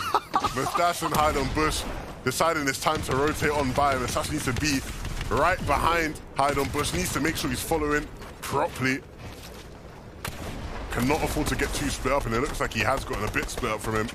You know, Hide on Bush down to the left, and they have their eyes towards refs and tripping. Just gotta wait for Hide on Bush to mat up and then go. Lots of people taking this bridge. Nice little build that Roban and Axe Force will follow as well. Sadi Kami also alive in this game. And as Cammy's picking up Seti, they're the first ones to get into the zone. It's trouble. He's got to protect his man. This is a replay for a reason. Not because he gets a big shot, because he goes down. They had the dead side rotate. They had the power. That could have been a huge game for Seti and Cammy. That might just be first place locked out for them for now. Yeah, it's going to be a very, very happy sight if you are Swizzy and Putrick. For Teeny, though, the longer he stays in this game, the more I just marvel at how impressive of a performance these guys have been putting on this finals. He's used everything to get to this point, though. So, gotta see what happens next. At the moment, it just looks like Swizzy and Putrick, they are alive this game. They're looking healthy. 50% chance almost to win the entire competition. I think this game is it, man. I think this game, if it translates into a top performance, we're talking top 5, some higher limbs, it could be the difference maker that wins them the FNCS. This is the race, though. Everyone moving as no one's even close to where this next zone's coming through. And we know since Swizzy just moves a little bit later, zone's even not moving just yet, he can't have a chance to get some free real estate in front of all these new builders, but they'll be about 4th or 5th place on the dash. A few people still behind them. The best thing right now is just position. Unfortunately, though, we're going past a huge mountain here near Sleepy Springs. Yeah, they're gonna have to start thinking about how they get up and over that mountain without getting stuck beneath some of the other teams that will be there on their way. Teeny just trying to figure out where his piece fits in this puzzle. Where can he slot in and find some space? Where can he capitalize on somebody who is in a similar spot to him? And I think he has just found it. He finds Asa hiding and he wraps his way into the box. Teeny is on a tear. This guy controls destiny. He knows where every solo is all the time. I don't know what type of magic this is, but I want some. And he's going to keep it moving as well. Does not stop. As more players come in, it's hide on bush and Mustache in the way. If he was to do something to these guys, that would truly be impressive. Needs to be careful to get out of the way. There's players taking shots at him and they're chasing him down. Jimmy's not stopping now. 2 different layers on him. No more builds. 4, 5, 3, 2, 1. That's his last material. Has to get creative with it now. Can't really elevate, so he has to go down low. Teeny is gone. But what a performance to stay in the game for that long. Yeah, I was able to clutch up some extra points, which will go a long way. This is what we didn't want to see, though. Pink is down, and that means Vico has to clutch up solo. And the clutches that we saw, though, bounce backs, Vico uses them so well. And this is going back into huge builds that so many teams have already built down. But will he be able to recoup another second-place performance, right? That's the goal for this team as they try and mount a comeback up the standings. These guys aren't worried about coming back. They're worried about extending the lead, and they look poised to do so. Trulex and Chicho begin their journey, though, way in the back of the zone here in the first move-in. It's going to be tough for everyone here, though. I see 17 mats, 14 mats for a bunch of these low-ground teams that really made that dash to get good bases down. Looking for some type of refreshes, but haven't found much just yet. Everyone on that bounce back is playing super passive. So yeah, even for Vico, Matt's looking super thin. And that does not bode well for anybody around him, because that means he's just left to his devices with the shotgun. And we know he can do crazy things with that in hand. Praying for a pullback zone, potentially werewolf zone pull. It goes back. Another pullback again. That's huge. Vico just gets to live. Just exactly what he needed, and it gives him a bit more time to try and find something and connect. He's looking for those shots. Vico, I still see him alive. Letting people go by. Chicho moving in. Players right beside him. Hopefully a solo. Nope, duel's right behind him. It's done. Nice try for Vico. Lived a little bit longer, but couldn't clutch that much more plays. Trulex and Chicho, though, even with their low material count, still pursuing a nice position in the zone. And they need to find some sort of refresh quick. Everyone playing with rations. This entire layer of low ground doesn't go past up 2 builds. Putrick and Swizzy, though, have gotten so many mats. I'm not sure how much Curve and Fibro have on height, but they can contest it with how much they have right now. When you say everyone playing with rations except for these guys, and they are the lobby leaders. No matter how difficult the zone is, they manage to make things work. And they're doing it here again. Can stay in the back of the zone as they have the slots to pop. And now gonna move up and over everybody else, even looking for height now as well. The flank is coming through. Curve does not see it. Firebro didn't see it coming, and they will just ramp right above this team. A double tower take, and they land it. In big stride, Curve dropped down. and taken out. That's just huge. Firebro now, just kind of by himself. Fall damage is his demise. Pushing at Swizzy, that's textbook. They are about to win this game and potentially secure a championship for themselves. No pressure for them. They just play in their zone, in their element. Roban needed that bounce back. He was praying for it, and it came. They have the entire playing field in their kind of domain. A big bounce back, which means height's that much harder to take. Roban gonna be cooked here inside low ground. Yeah, everything down low is just absolute pressure. Forces you can't even fathom as Firebro hits a big shot. Mixon down 2v1 now, and you can smell victory up in the air. And it was the team that bullied him off high ground that he now has to beat in the 1v2, and they will not let it happen at any cost. They've been in this situation before. They cannot afford for another 1v2 to not go their way. They need to make it happen. They'll be a bit more conserved, not jumping down willy-nilly, and they can't even because the maps aren't there. They just run out. It's costing them so much, but he's the front man. He's the damage. Swizzy finds it, though. What a good win. What a good day, and what a good tournament for Swizzy and Putrick. Swizzy and Putrick have no intention of letting go of first place. When all their biggest competitors were falling left, right, and center, they stayed true till the end of the game. A beautiful flank to take high ground as well.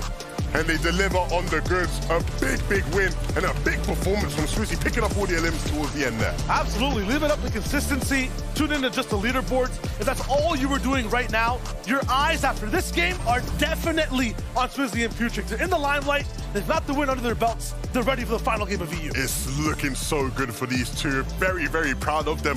When Swizzy burst onto the scene in EU, many people said this is a player with the caliber to be able to win an FNCS. Him and Shamoki couldn't quite get it done. They didn't have the winning formula. But Swizzy now playing with Putrick seems like they have it all understood. It's figured out, and we got to find out more about the tournament. Who else is in contention? Only the desk knows the answer to all these questions. Guys, thank you very much. Swizzy, Putrick, two names that we've been saying all day long. They took that first place position. They wanted to lock it up, throw away the key, and it looks like they've done that, right? Yeah, what a fantastic game for them. Off the back of not the best game 10, that is champions mentality right there. It just shows that they might have got knocked down a little bit from that last game not being their best, but they've come back with aplomb right now. Yeah, you absolutely called it. They were not rattled in the slightest, and the confidence that they had in their strategy for the final zones, in particular, the fact that they went for such a late high take against Curb and Firebro, and that immediate pressure, it again can just be credited towards the fact that they knew they had enough materials, they knew they had the proper resources, and the mythic Flapjack as well from Putrick. We've seen it be such a menace towards teams on those lower layers in terms of preventing them from trying to get any sort of reclimb.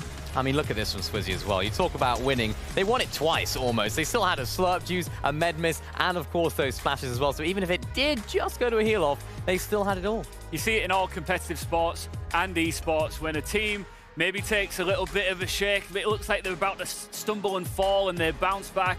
That is championship material. For sure. Not only that, but all eyes have been on that secluded Spire drop spot for the longest time because of the fact that it has a vault there. But it might have been Eastern Watch all along. That was the real dark force here or dark horse force at least, for Swizzy and Putrick, because they've been securing that vault. They've been finding, again, those mythic weapons and the mythic slurps, and it's just been working out so well. Securing vaults, securing positions on the leaderboard. Let's take a look at it right now because it is pivotal. It is big time right now going into the final game of the weekend. 653 points. That is mammoth stuff.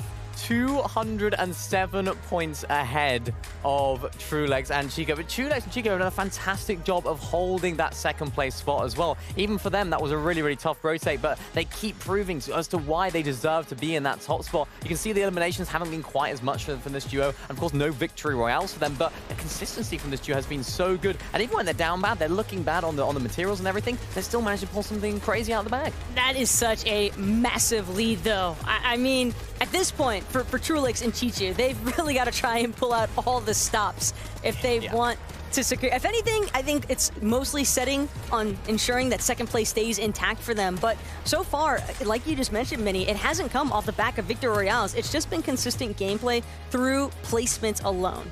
Now, of course, the top position, the top part of this table, there's still some room for movement.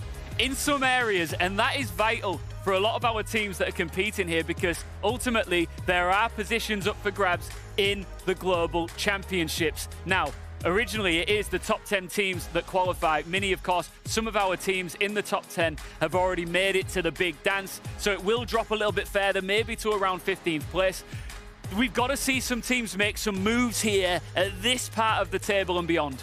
Yeah, this is where it all gets real, because for these teams, realistically, they have to be thinking, right, we're going into the last game. We need to try and focus on Global Championship squad. We're not going to be able to get that Axe of Champions, but for teams like Nebs and Hellfire moving up, these guys are very, very aggressive. They're not afraid to take those mid-game fights, and I'm expecting that from them in this game. If they want to move into that top 13, top 12 sort of location as to where they need to be on the leaderboard, they're not too far away right now, but a lot of the times it does just depend on how all the other teams do. If everyone else is getting points, then you need to just take over that sort of points. Yeah, for me, it's Pablo Wingo and Bevies. I mean, again, 307 points.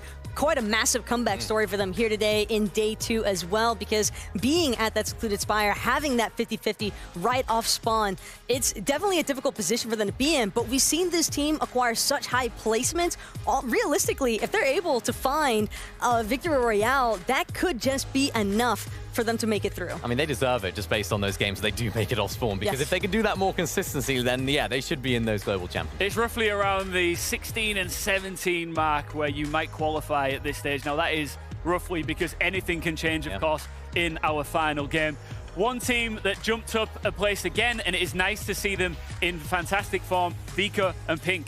And Vico and Pink, I mean, at this point, I think it's also just trying to climb for some of that prize pool benefit, because Vico, Pink, they've definitely been on a bit of a tear for these last couple of matches, and it is not an easy feat by any means trying to work through these low ground layers. We've seen so many teams essentially just get choke pointed inside of that congestion that's taking place on the low ground, and even in a solo situation, we saw Pink perform. Now, again, seeing Vico perform, it's just about them staying on pace. And they're not qualified at Global Championships yet. This is a huge, huge, huge performance for them if they can close it out inside of those qualification spots, because even in that content piece we saw earlier on in the season from Pink, he was saying last season not very good, we didn't qualify to Grands. Even this whole chapter hasn't really been the best for Pink, and Vico hasn't quite found his match in terms of duo partners yet, so I'm really, really happy for these guys. Let's just hope they can close it out in strongly.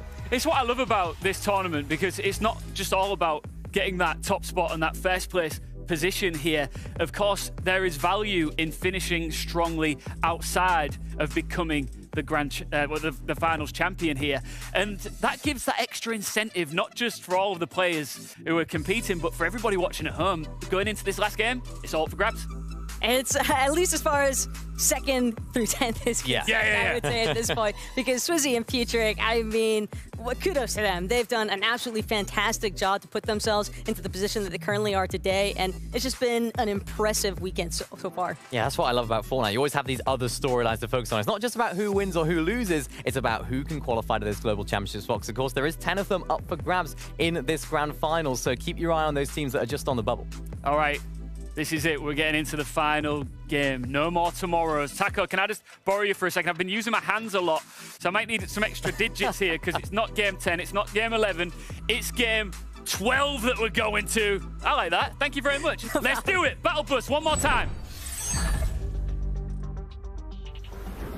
Welcome to the ultimate finale of one of the most exciting seasons of EU. I'm Shy Wager, joined by 11-2K. This is the last ride of the day of the major of all time. It should be fun to see what goes down. It has been a long season, but one we have thoroughly enjoyed, and one that has provided so many great moments, and for it to all culminate into this final game here.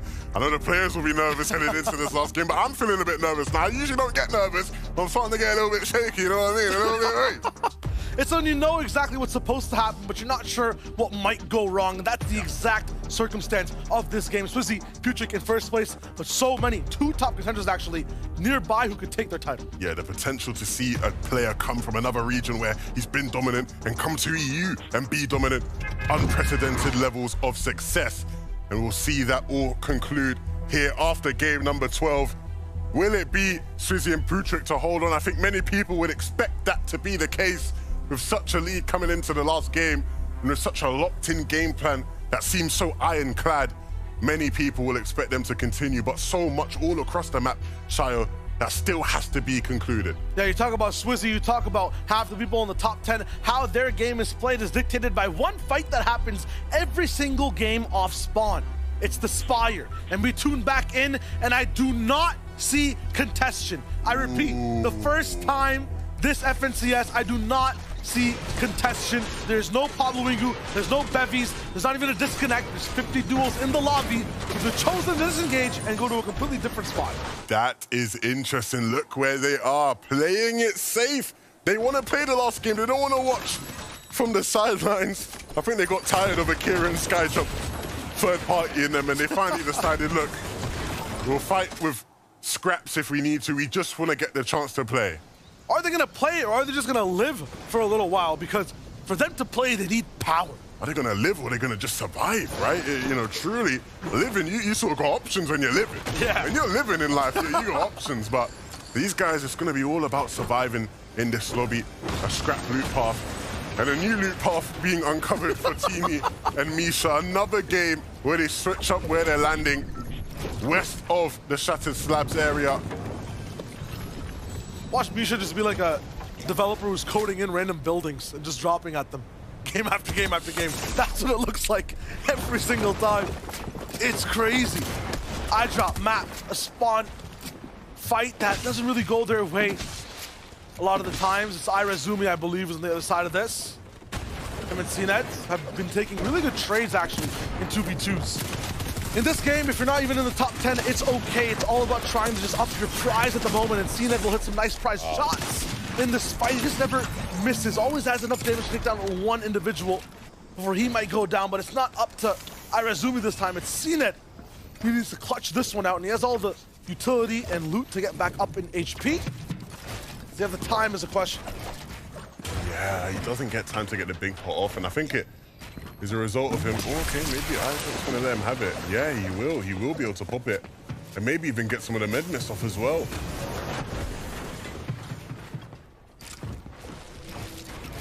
Something both players have. Everything is gonna be the way for the moment. Moneymaker in though. Third party active, and CNET's down fast. That's what we're seeing, man. Teams understanding where the off-spawn fights are happening and deciding to roll in and third party where possible. It's such a viable play to make in these lobbies where players are so stressed off spawn, panicking at all costs to get the job done. And it finally pays off there for Moneymaker and for Nyan. Misha and Teeny up in their own fight, but this time their opponents actually poisoning up both necks, basically frilled at this moment. Showing off power. Well, Misha will be the one to win at the moment. Towards the top. Teeny wrapped around the other side. They're trying to go for a pinch on here. And this is their game plan, right? Go for these fights. See them all the way through. Some time for Teeny, but he misses the mammoth shot, and the spray afterwards doesn't land too much in terms of damage. One player losing a little bit of his shield, but past that, I mean, I feel like they're on the back end of this one. They didn't really get a good trade.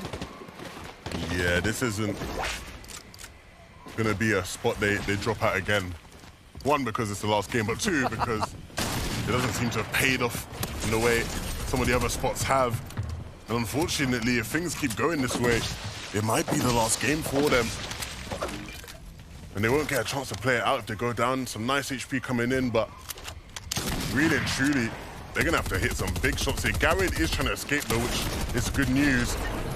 And so, yeah, finally able to turn the tide. The other team was as low on materials and HP as they were, and so it pays off in the end. Now without a super vault to be able to use, without big moves. Don't speak too soon, they're gonna run into Shattered. They'll be waiting for that bot to spawn. It's not as big as Spire though, you know? In terms of what you can have, but they are actually still rocking that same type of off-spawn aggression. Bevies. Sneaky, sneaky path. Oh my god, like a fish! No chance. I am lost for words. Makes him look foolish. That was clean. That's what we want to see more of. That's why we want to see them in these games. And like you said, boxed like a fish. Love to see it. Kiri, ping. They're doing their thing too. 2 shots, both missed, damage back, returned. Ping losing all his shields. Drippy and Flixie are actually retaliating this time and somewhat winning the fight as it starts, but it's always a stalemate with these two. It never goes their way for too long.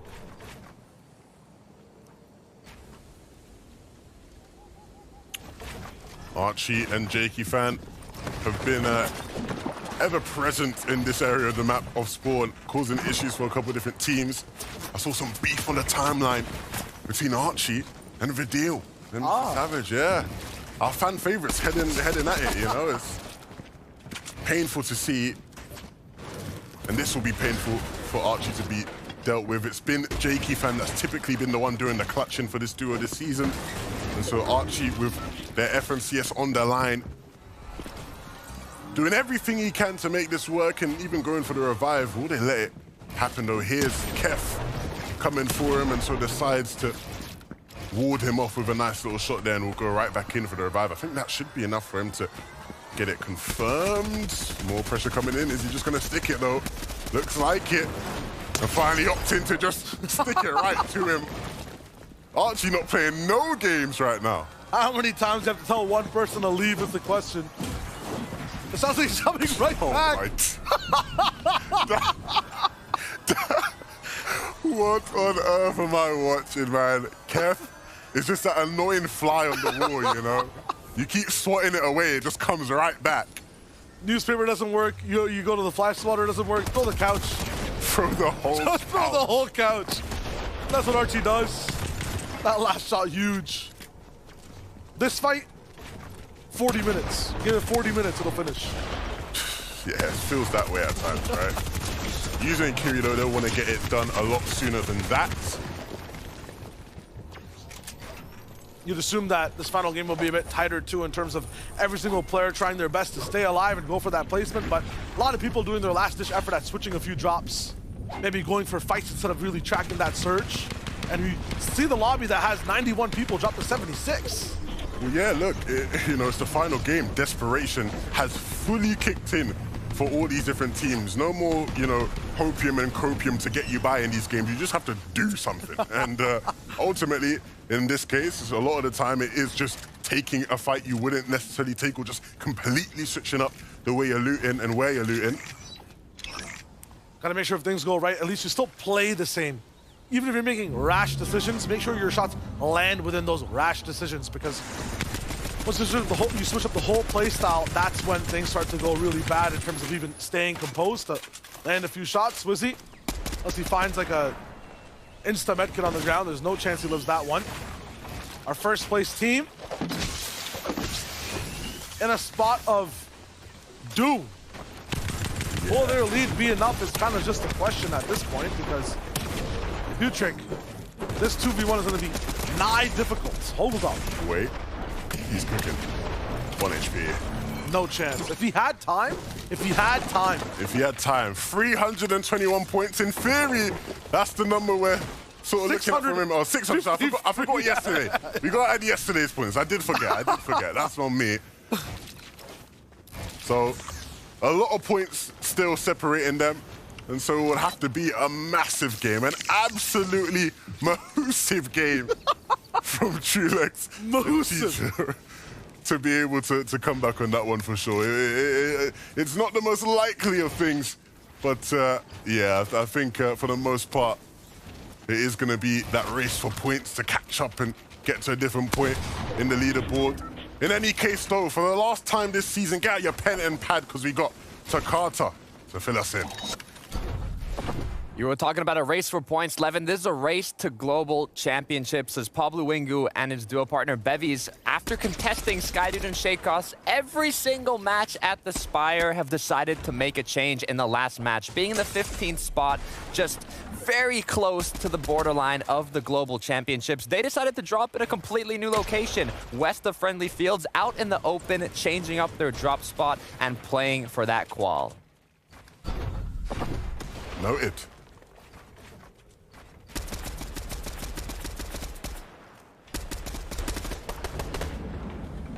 Just big info, you know, all across the field. All across the field. Yo, Class K Grows, give me another win. I want another win. Hey, that would be very helpful for them in their pursuit to secure some more points, climb. Of course, they want to be at the Global Championships, and that win they got earlier today certainly has put them in a position to be there. One clutch for Kylie, and then after that, a few cool plays. He wants to still see that first place, you know, just another win, hopefully. Yeah. Kylie and for Strokey, I think a lot of the time it's just guaranteed entertainment with these two. Yeah. So I'm always going to be rooting for them to make it deep in games, show us what they can do. For all the players that wrapped in and jumped through in game 11, made decisions, might have gone down, said, you know, if only I had more mats or if I had a second chance, I do things differently. We blessed you. Me and Levin specifically blessed you. We said, make the zone go down there again. Do it one more time. Exact same zone. Up to you guys to claim it as your own. If you made any type of rotational decision that wasn't correct, you can fix it this time. Triple rest guard, we saw rest guard fall early, I believe. This time they're staying ahead of the zone and they're trying to move in as fast as possible. Big difference in speed for this duo, and they are actually covering their tracks no matter what. They're leaving nothing behind. The panic I see from everyone else, I don't get a hint of when sniffing out this duo. Yeah, and they've got the God loot for this final game, so hopefully things sort of work in their favor. Full slurps is not a bad spot to be at all. We've seen what can be done when teams have an excess in slurp juice. Cade and Diox just gonna get the island for free. I'm not gonna lie. Last game, I'm expecting people to go all out for 15 points, but in any case, they'll just be able to claim it and get it for free. Someone is coming now, it looks like. And any surprises here, eh? Not at all, but they will miss out because, again, Cade and Diox can just claim it a lot faster now after the recent update. So Pablo Wingu and Bevy's efforts to get up here will be in vain. All that they get out of this now is just a fight and the slurps, which they will be happy with because with the loot he's working with, it's not the best to say the least. Kane's not happy to give it up. They're actually dropping right in. Pablo Wingu, lots of pressure to work with. Bevy's shot down, running away, and no chance. Both players taken out in an instant. That is tough. We're too late to be able to actually contest the flag being captured. And then once they get out there, wiped out from the lobby, an end to their FNCS run. But what an end it's been. Big claps for that duo because they provided us with plenty of entertainment across this weekend. In the few games we got to see them play, they certainly were fun to watch. Won't be seeing that aggression this time. Kiri might be the one to actually channel that and keep it going. But he also needs to see the back half of an end game as well. We'll tune in across the map to another duo. Chicho. Do I see a Trulix? Yes, he is alive as well. They're both clicking side by side. Yeah, they need to sort of have one of their better games in this last one. Just sort of slip down in the standings a bit as the games have gone on. At one point, this was a team in second place to come into this game around 8th, so don't want to keep falling any more than that.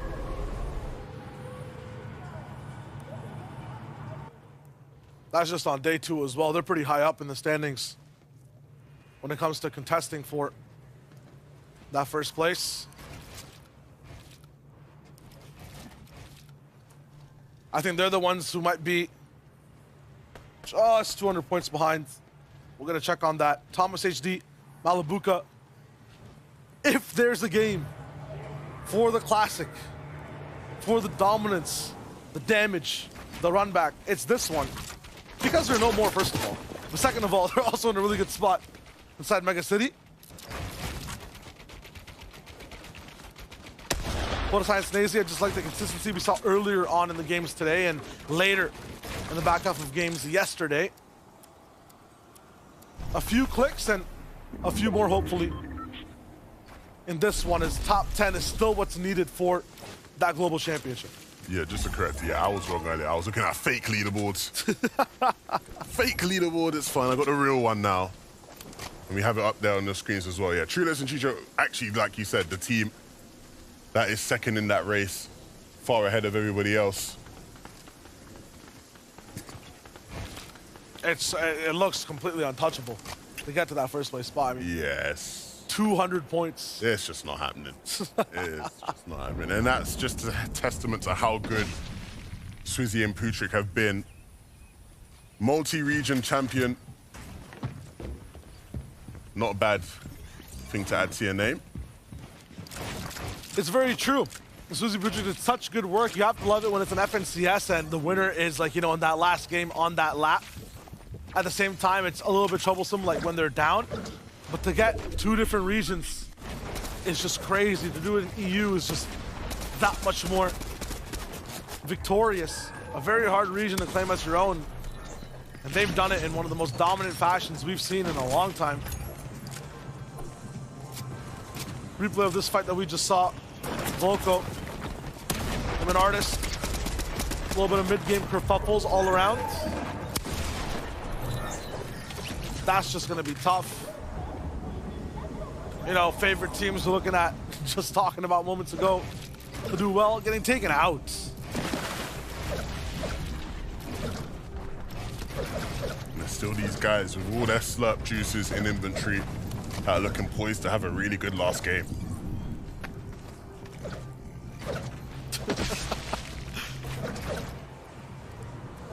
Up as a duo is the most important thing.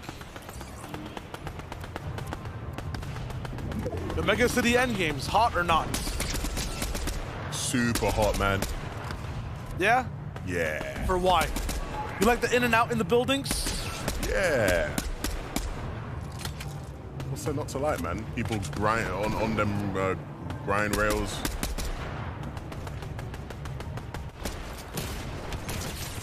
Fun. Yeah. Alfire Nev's also seeing a game here. Kind of nice.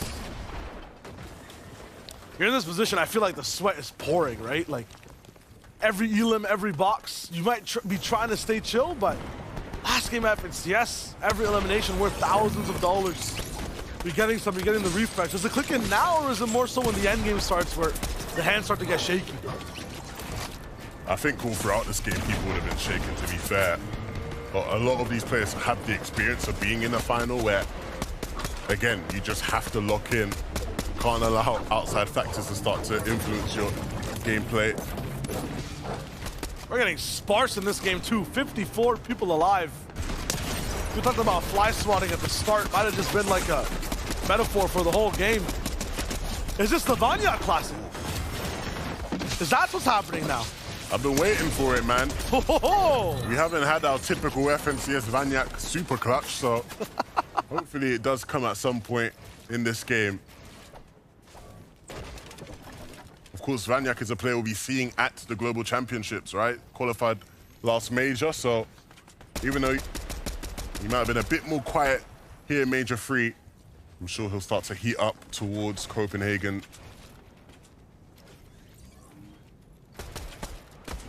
Zone locks in bottom right, Clownski rolls, get a little bit of an advantage. Looking good for now. Lobby getting as thin as it is in this final game. Makes it so that these guys who are playing for ultimate placement, very, very happy boys. Surge, not as difficult. You know, the amount of mistakes they can possibly make due to other players punching them, not gonna happen as often. If you're solo in the situation as well, there's basically half of the lobby's eyes are just not on you because they don't exist. Right now, we'd be looking at 60 people, 65 people. It's not going to be the case. 15 less in total. We're at 51. Diffuser getting focused. What Huddy needs here is just like a random solo flying through his window and his keyboard disconnecting inside the box. Yeah, we've seen solos make things happen in these kind of zones, as difficult as it looks to traverse and deal with. It wasn't too long ago we were watching Teeny go crazy, so... Snazzy Pro just had a long rotation to make, and they look to pick up a refresh before the rotation is made, unfortunately. Big return damage onto Snazzy. We'll just force them to chill for a bit. He's like, how do you hit that shot? That looked free for me. Like, that's not fair, man. A bit of a heat check, But you need those sometimes to humble you as you head towards the end game. Teeny and Misha will get to play this zone out as a duo, but unfortunately down on Surge. And so I think we all know what that means a lot of the time with this team.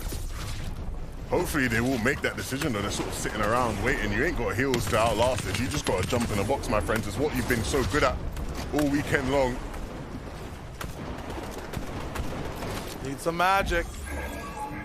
Here goes Teeny. Essentially just a solo clutch. Misha's trying to keep up. 126. Is he going to commit? Yes, from the bottom. These angles. It's crazy. He sees both. And he picks them up. Wow. Misha gonna get knocked, but he sends Teeny flying forward. A thruster for the rocket to reach the sky. Teeny is moving. These are monumental shifts in the leaderboard. He's taking out people in front of him, behind him, are not gonna be able to catch up. And he is just zooming through everyone. 57 mats to work with. Just getting in a little bit of the backside of zone. That's huge. Huddy, Med Mist, he's soloing too. How far can he take his run? That's the question. It's all about finding the right layer now. 2 different duos fighting on the bottom one, 6 different ones based up on this one, so it might just be the better option. Zone stops here. It's another max pull for the whole server though. Brown arrows on the minimap start to move forward, get their first flight on site. After that, Teeny still in the driver's seat. These rotations were already stressed, Shayo. And so for now, these players having to move even further, again, it is gonna look real rough for some guys as we head towards that temp zone.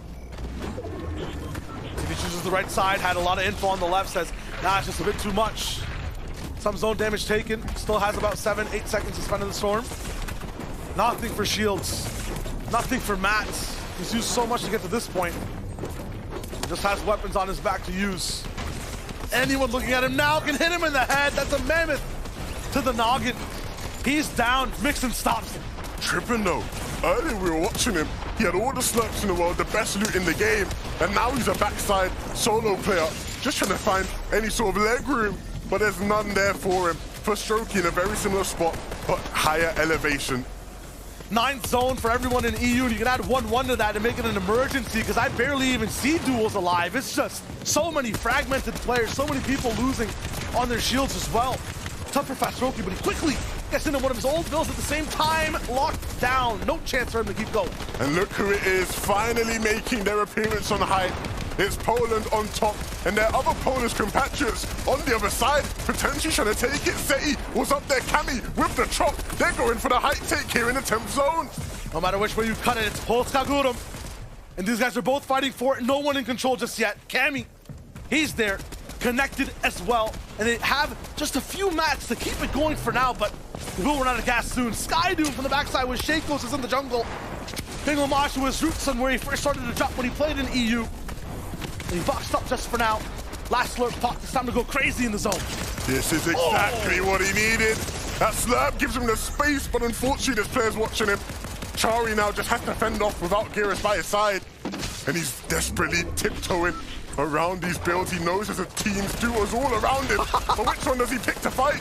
His bounce back taken over by another team. Now just him. 50 HP in total. Can't even go in the storm. Big shot track in front. Chicho Chulik's affected. Chari looking for anything right now. Focus by height. Left side shot. Missed again. Backside. Dodged. And it's Nathan that takes him out. And Nathan and Jakey still have a claim to this game.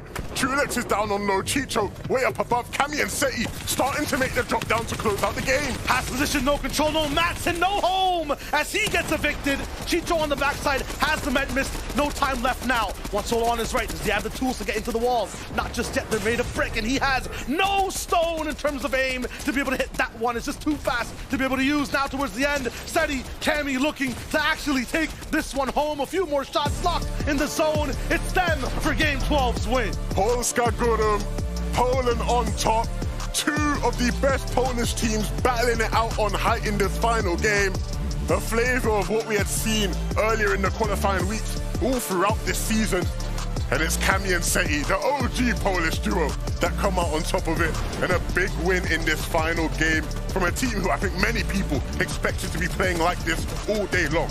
That leaderboard has to be just like sand, shifting now after that last game. So many top 10 players looking good in terms of placement. Seti and Cammy winning at the game with elims. They finally did it after so many games. Yeah, they were looking for height. You know, they had been practicing the timings all season long, and I wondered whether or not it was going to work for them in a grand finals lobby. Clearly it did. Cammy on the backside, chopping out the height team. Seti on the front, looking to build up. The formula was perfect. So many nitpicky type of elims from solos and duos playing for placement, and we can't see everything, even with our gorgeous eyes, so we have to toss it to 3 more people who have the brains, the brawn, to break it all down. Guys, thank you very much. And as the dust settles on our final game of the weekend, I can confirm that our FNCS EU Major 3 champions are Swizzy and Putrick. What an incredible weekend it's been for this duo. Wow, wow, wow. Consistency personified. The duo that rocked our world and rocked the lobby too. These guys have shown us really what it means to be champions. Absolutely. No one can be surprised, though, after the performance that they put on throughout this Grand Finals weekend. The fact that they were in that position to begin with, sure, might have been a bit of a shocker, but after watching their gameplay be so consistent throughout so many of these matches, it truly is a well-deserved victory. Yeah, and as we just take a look at some of the highlights from their entire run throughout the whole weekend, it just shows how proficient they've been. Swizzy ending up the weekend with the most solo eliminations, 30 to his name, showing that not only have they been dwindling along with the placements and keeping that consistency going, they've also been ramping up the eliminations too. The crazy thing is that I feel like I haven't said 2 names more this weekend. We couldn't keep them out of our mouths, could we? No, not by any means. And what's even more incredible is that this now makes Swizzy the second multi-regional FNCS champion. Yeah. You had Muzz representing an NA from Oceania, Swizzy now from Asia, having won back in Chapter 2 Season 8, taking the AXA champions here today. And Putrick, this man, his highest ever performance, stemming all the way back to Grand Royale, where he had a 5th place finish, now finds himself as another AXA Champions wielder. Catch you off guard a little bit, Mini? Yes or no? Yeah, a little bit, you know, because this is a new duo going into the season. This is one of those sort of teams that we wouldn't have had on our radar. They didn't actually perform too well in the weekly qualifiers either. They only actually made 1 finals out of the 3 weeks, so it was one of those where it was a definite dark horse, but they've just proved as to why we need to start talking about them more. And it's what makes an FNCS Major Grand Finals so exciting. You never know who's going to claim the Axe of Champions. Well, at least in this particular story, we could see the Cinderella story line up here for Swizzy and Putrick. They had such a dominating lead over the lobby. It was practically impossible, and then it became literally impossible for anybody else to catch up by game number 10, essentially. But even heading into game day number 2, these two were looking to get things started on the right foot. Well, it's a triple whammy for this duo. Of course, they claim the Axe of Champions. They get that spot at the Global Championships. And of course, let's take a look. They got the bag as well. The money talks when it comes to our leaderboard. Here is the top 10. We will reveal very shortly who else has made Global Championships. But $200,000, Mini. Yeah, a huge amount of cash for these guys. Couldn't be more happy for them. And of course, coming over from Asia, performing very, very well when they landed, of course, in the EU region. Swizzy and Shimoki mixing things up for this season. And now it's Swizzy and Putrick showing what they can do. Well deserved at $200,000 right there.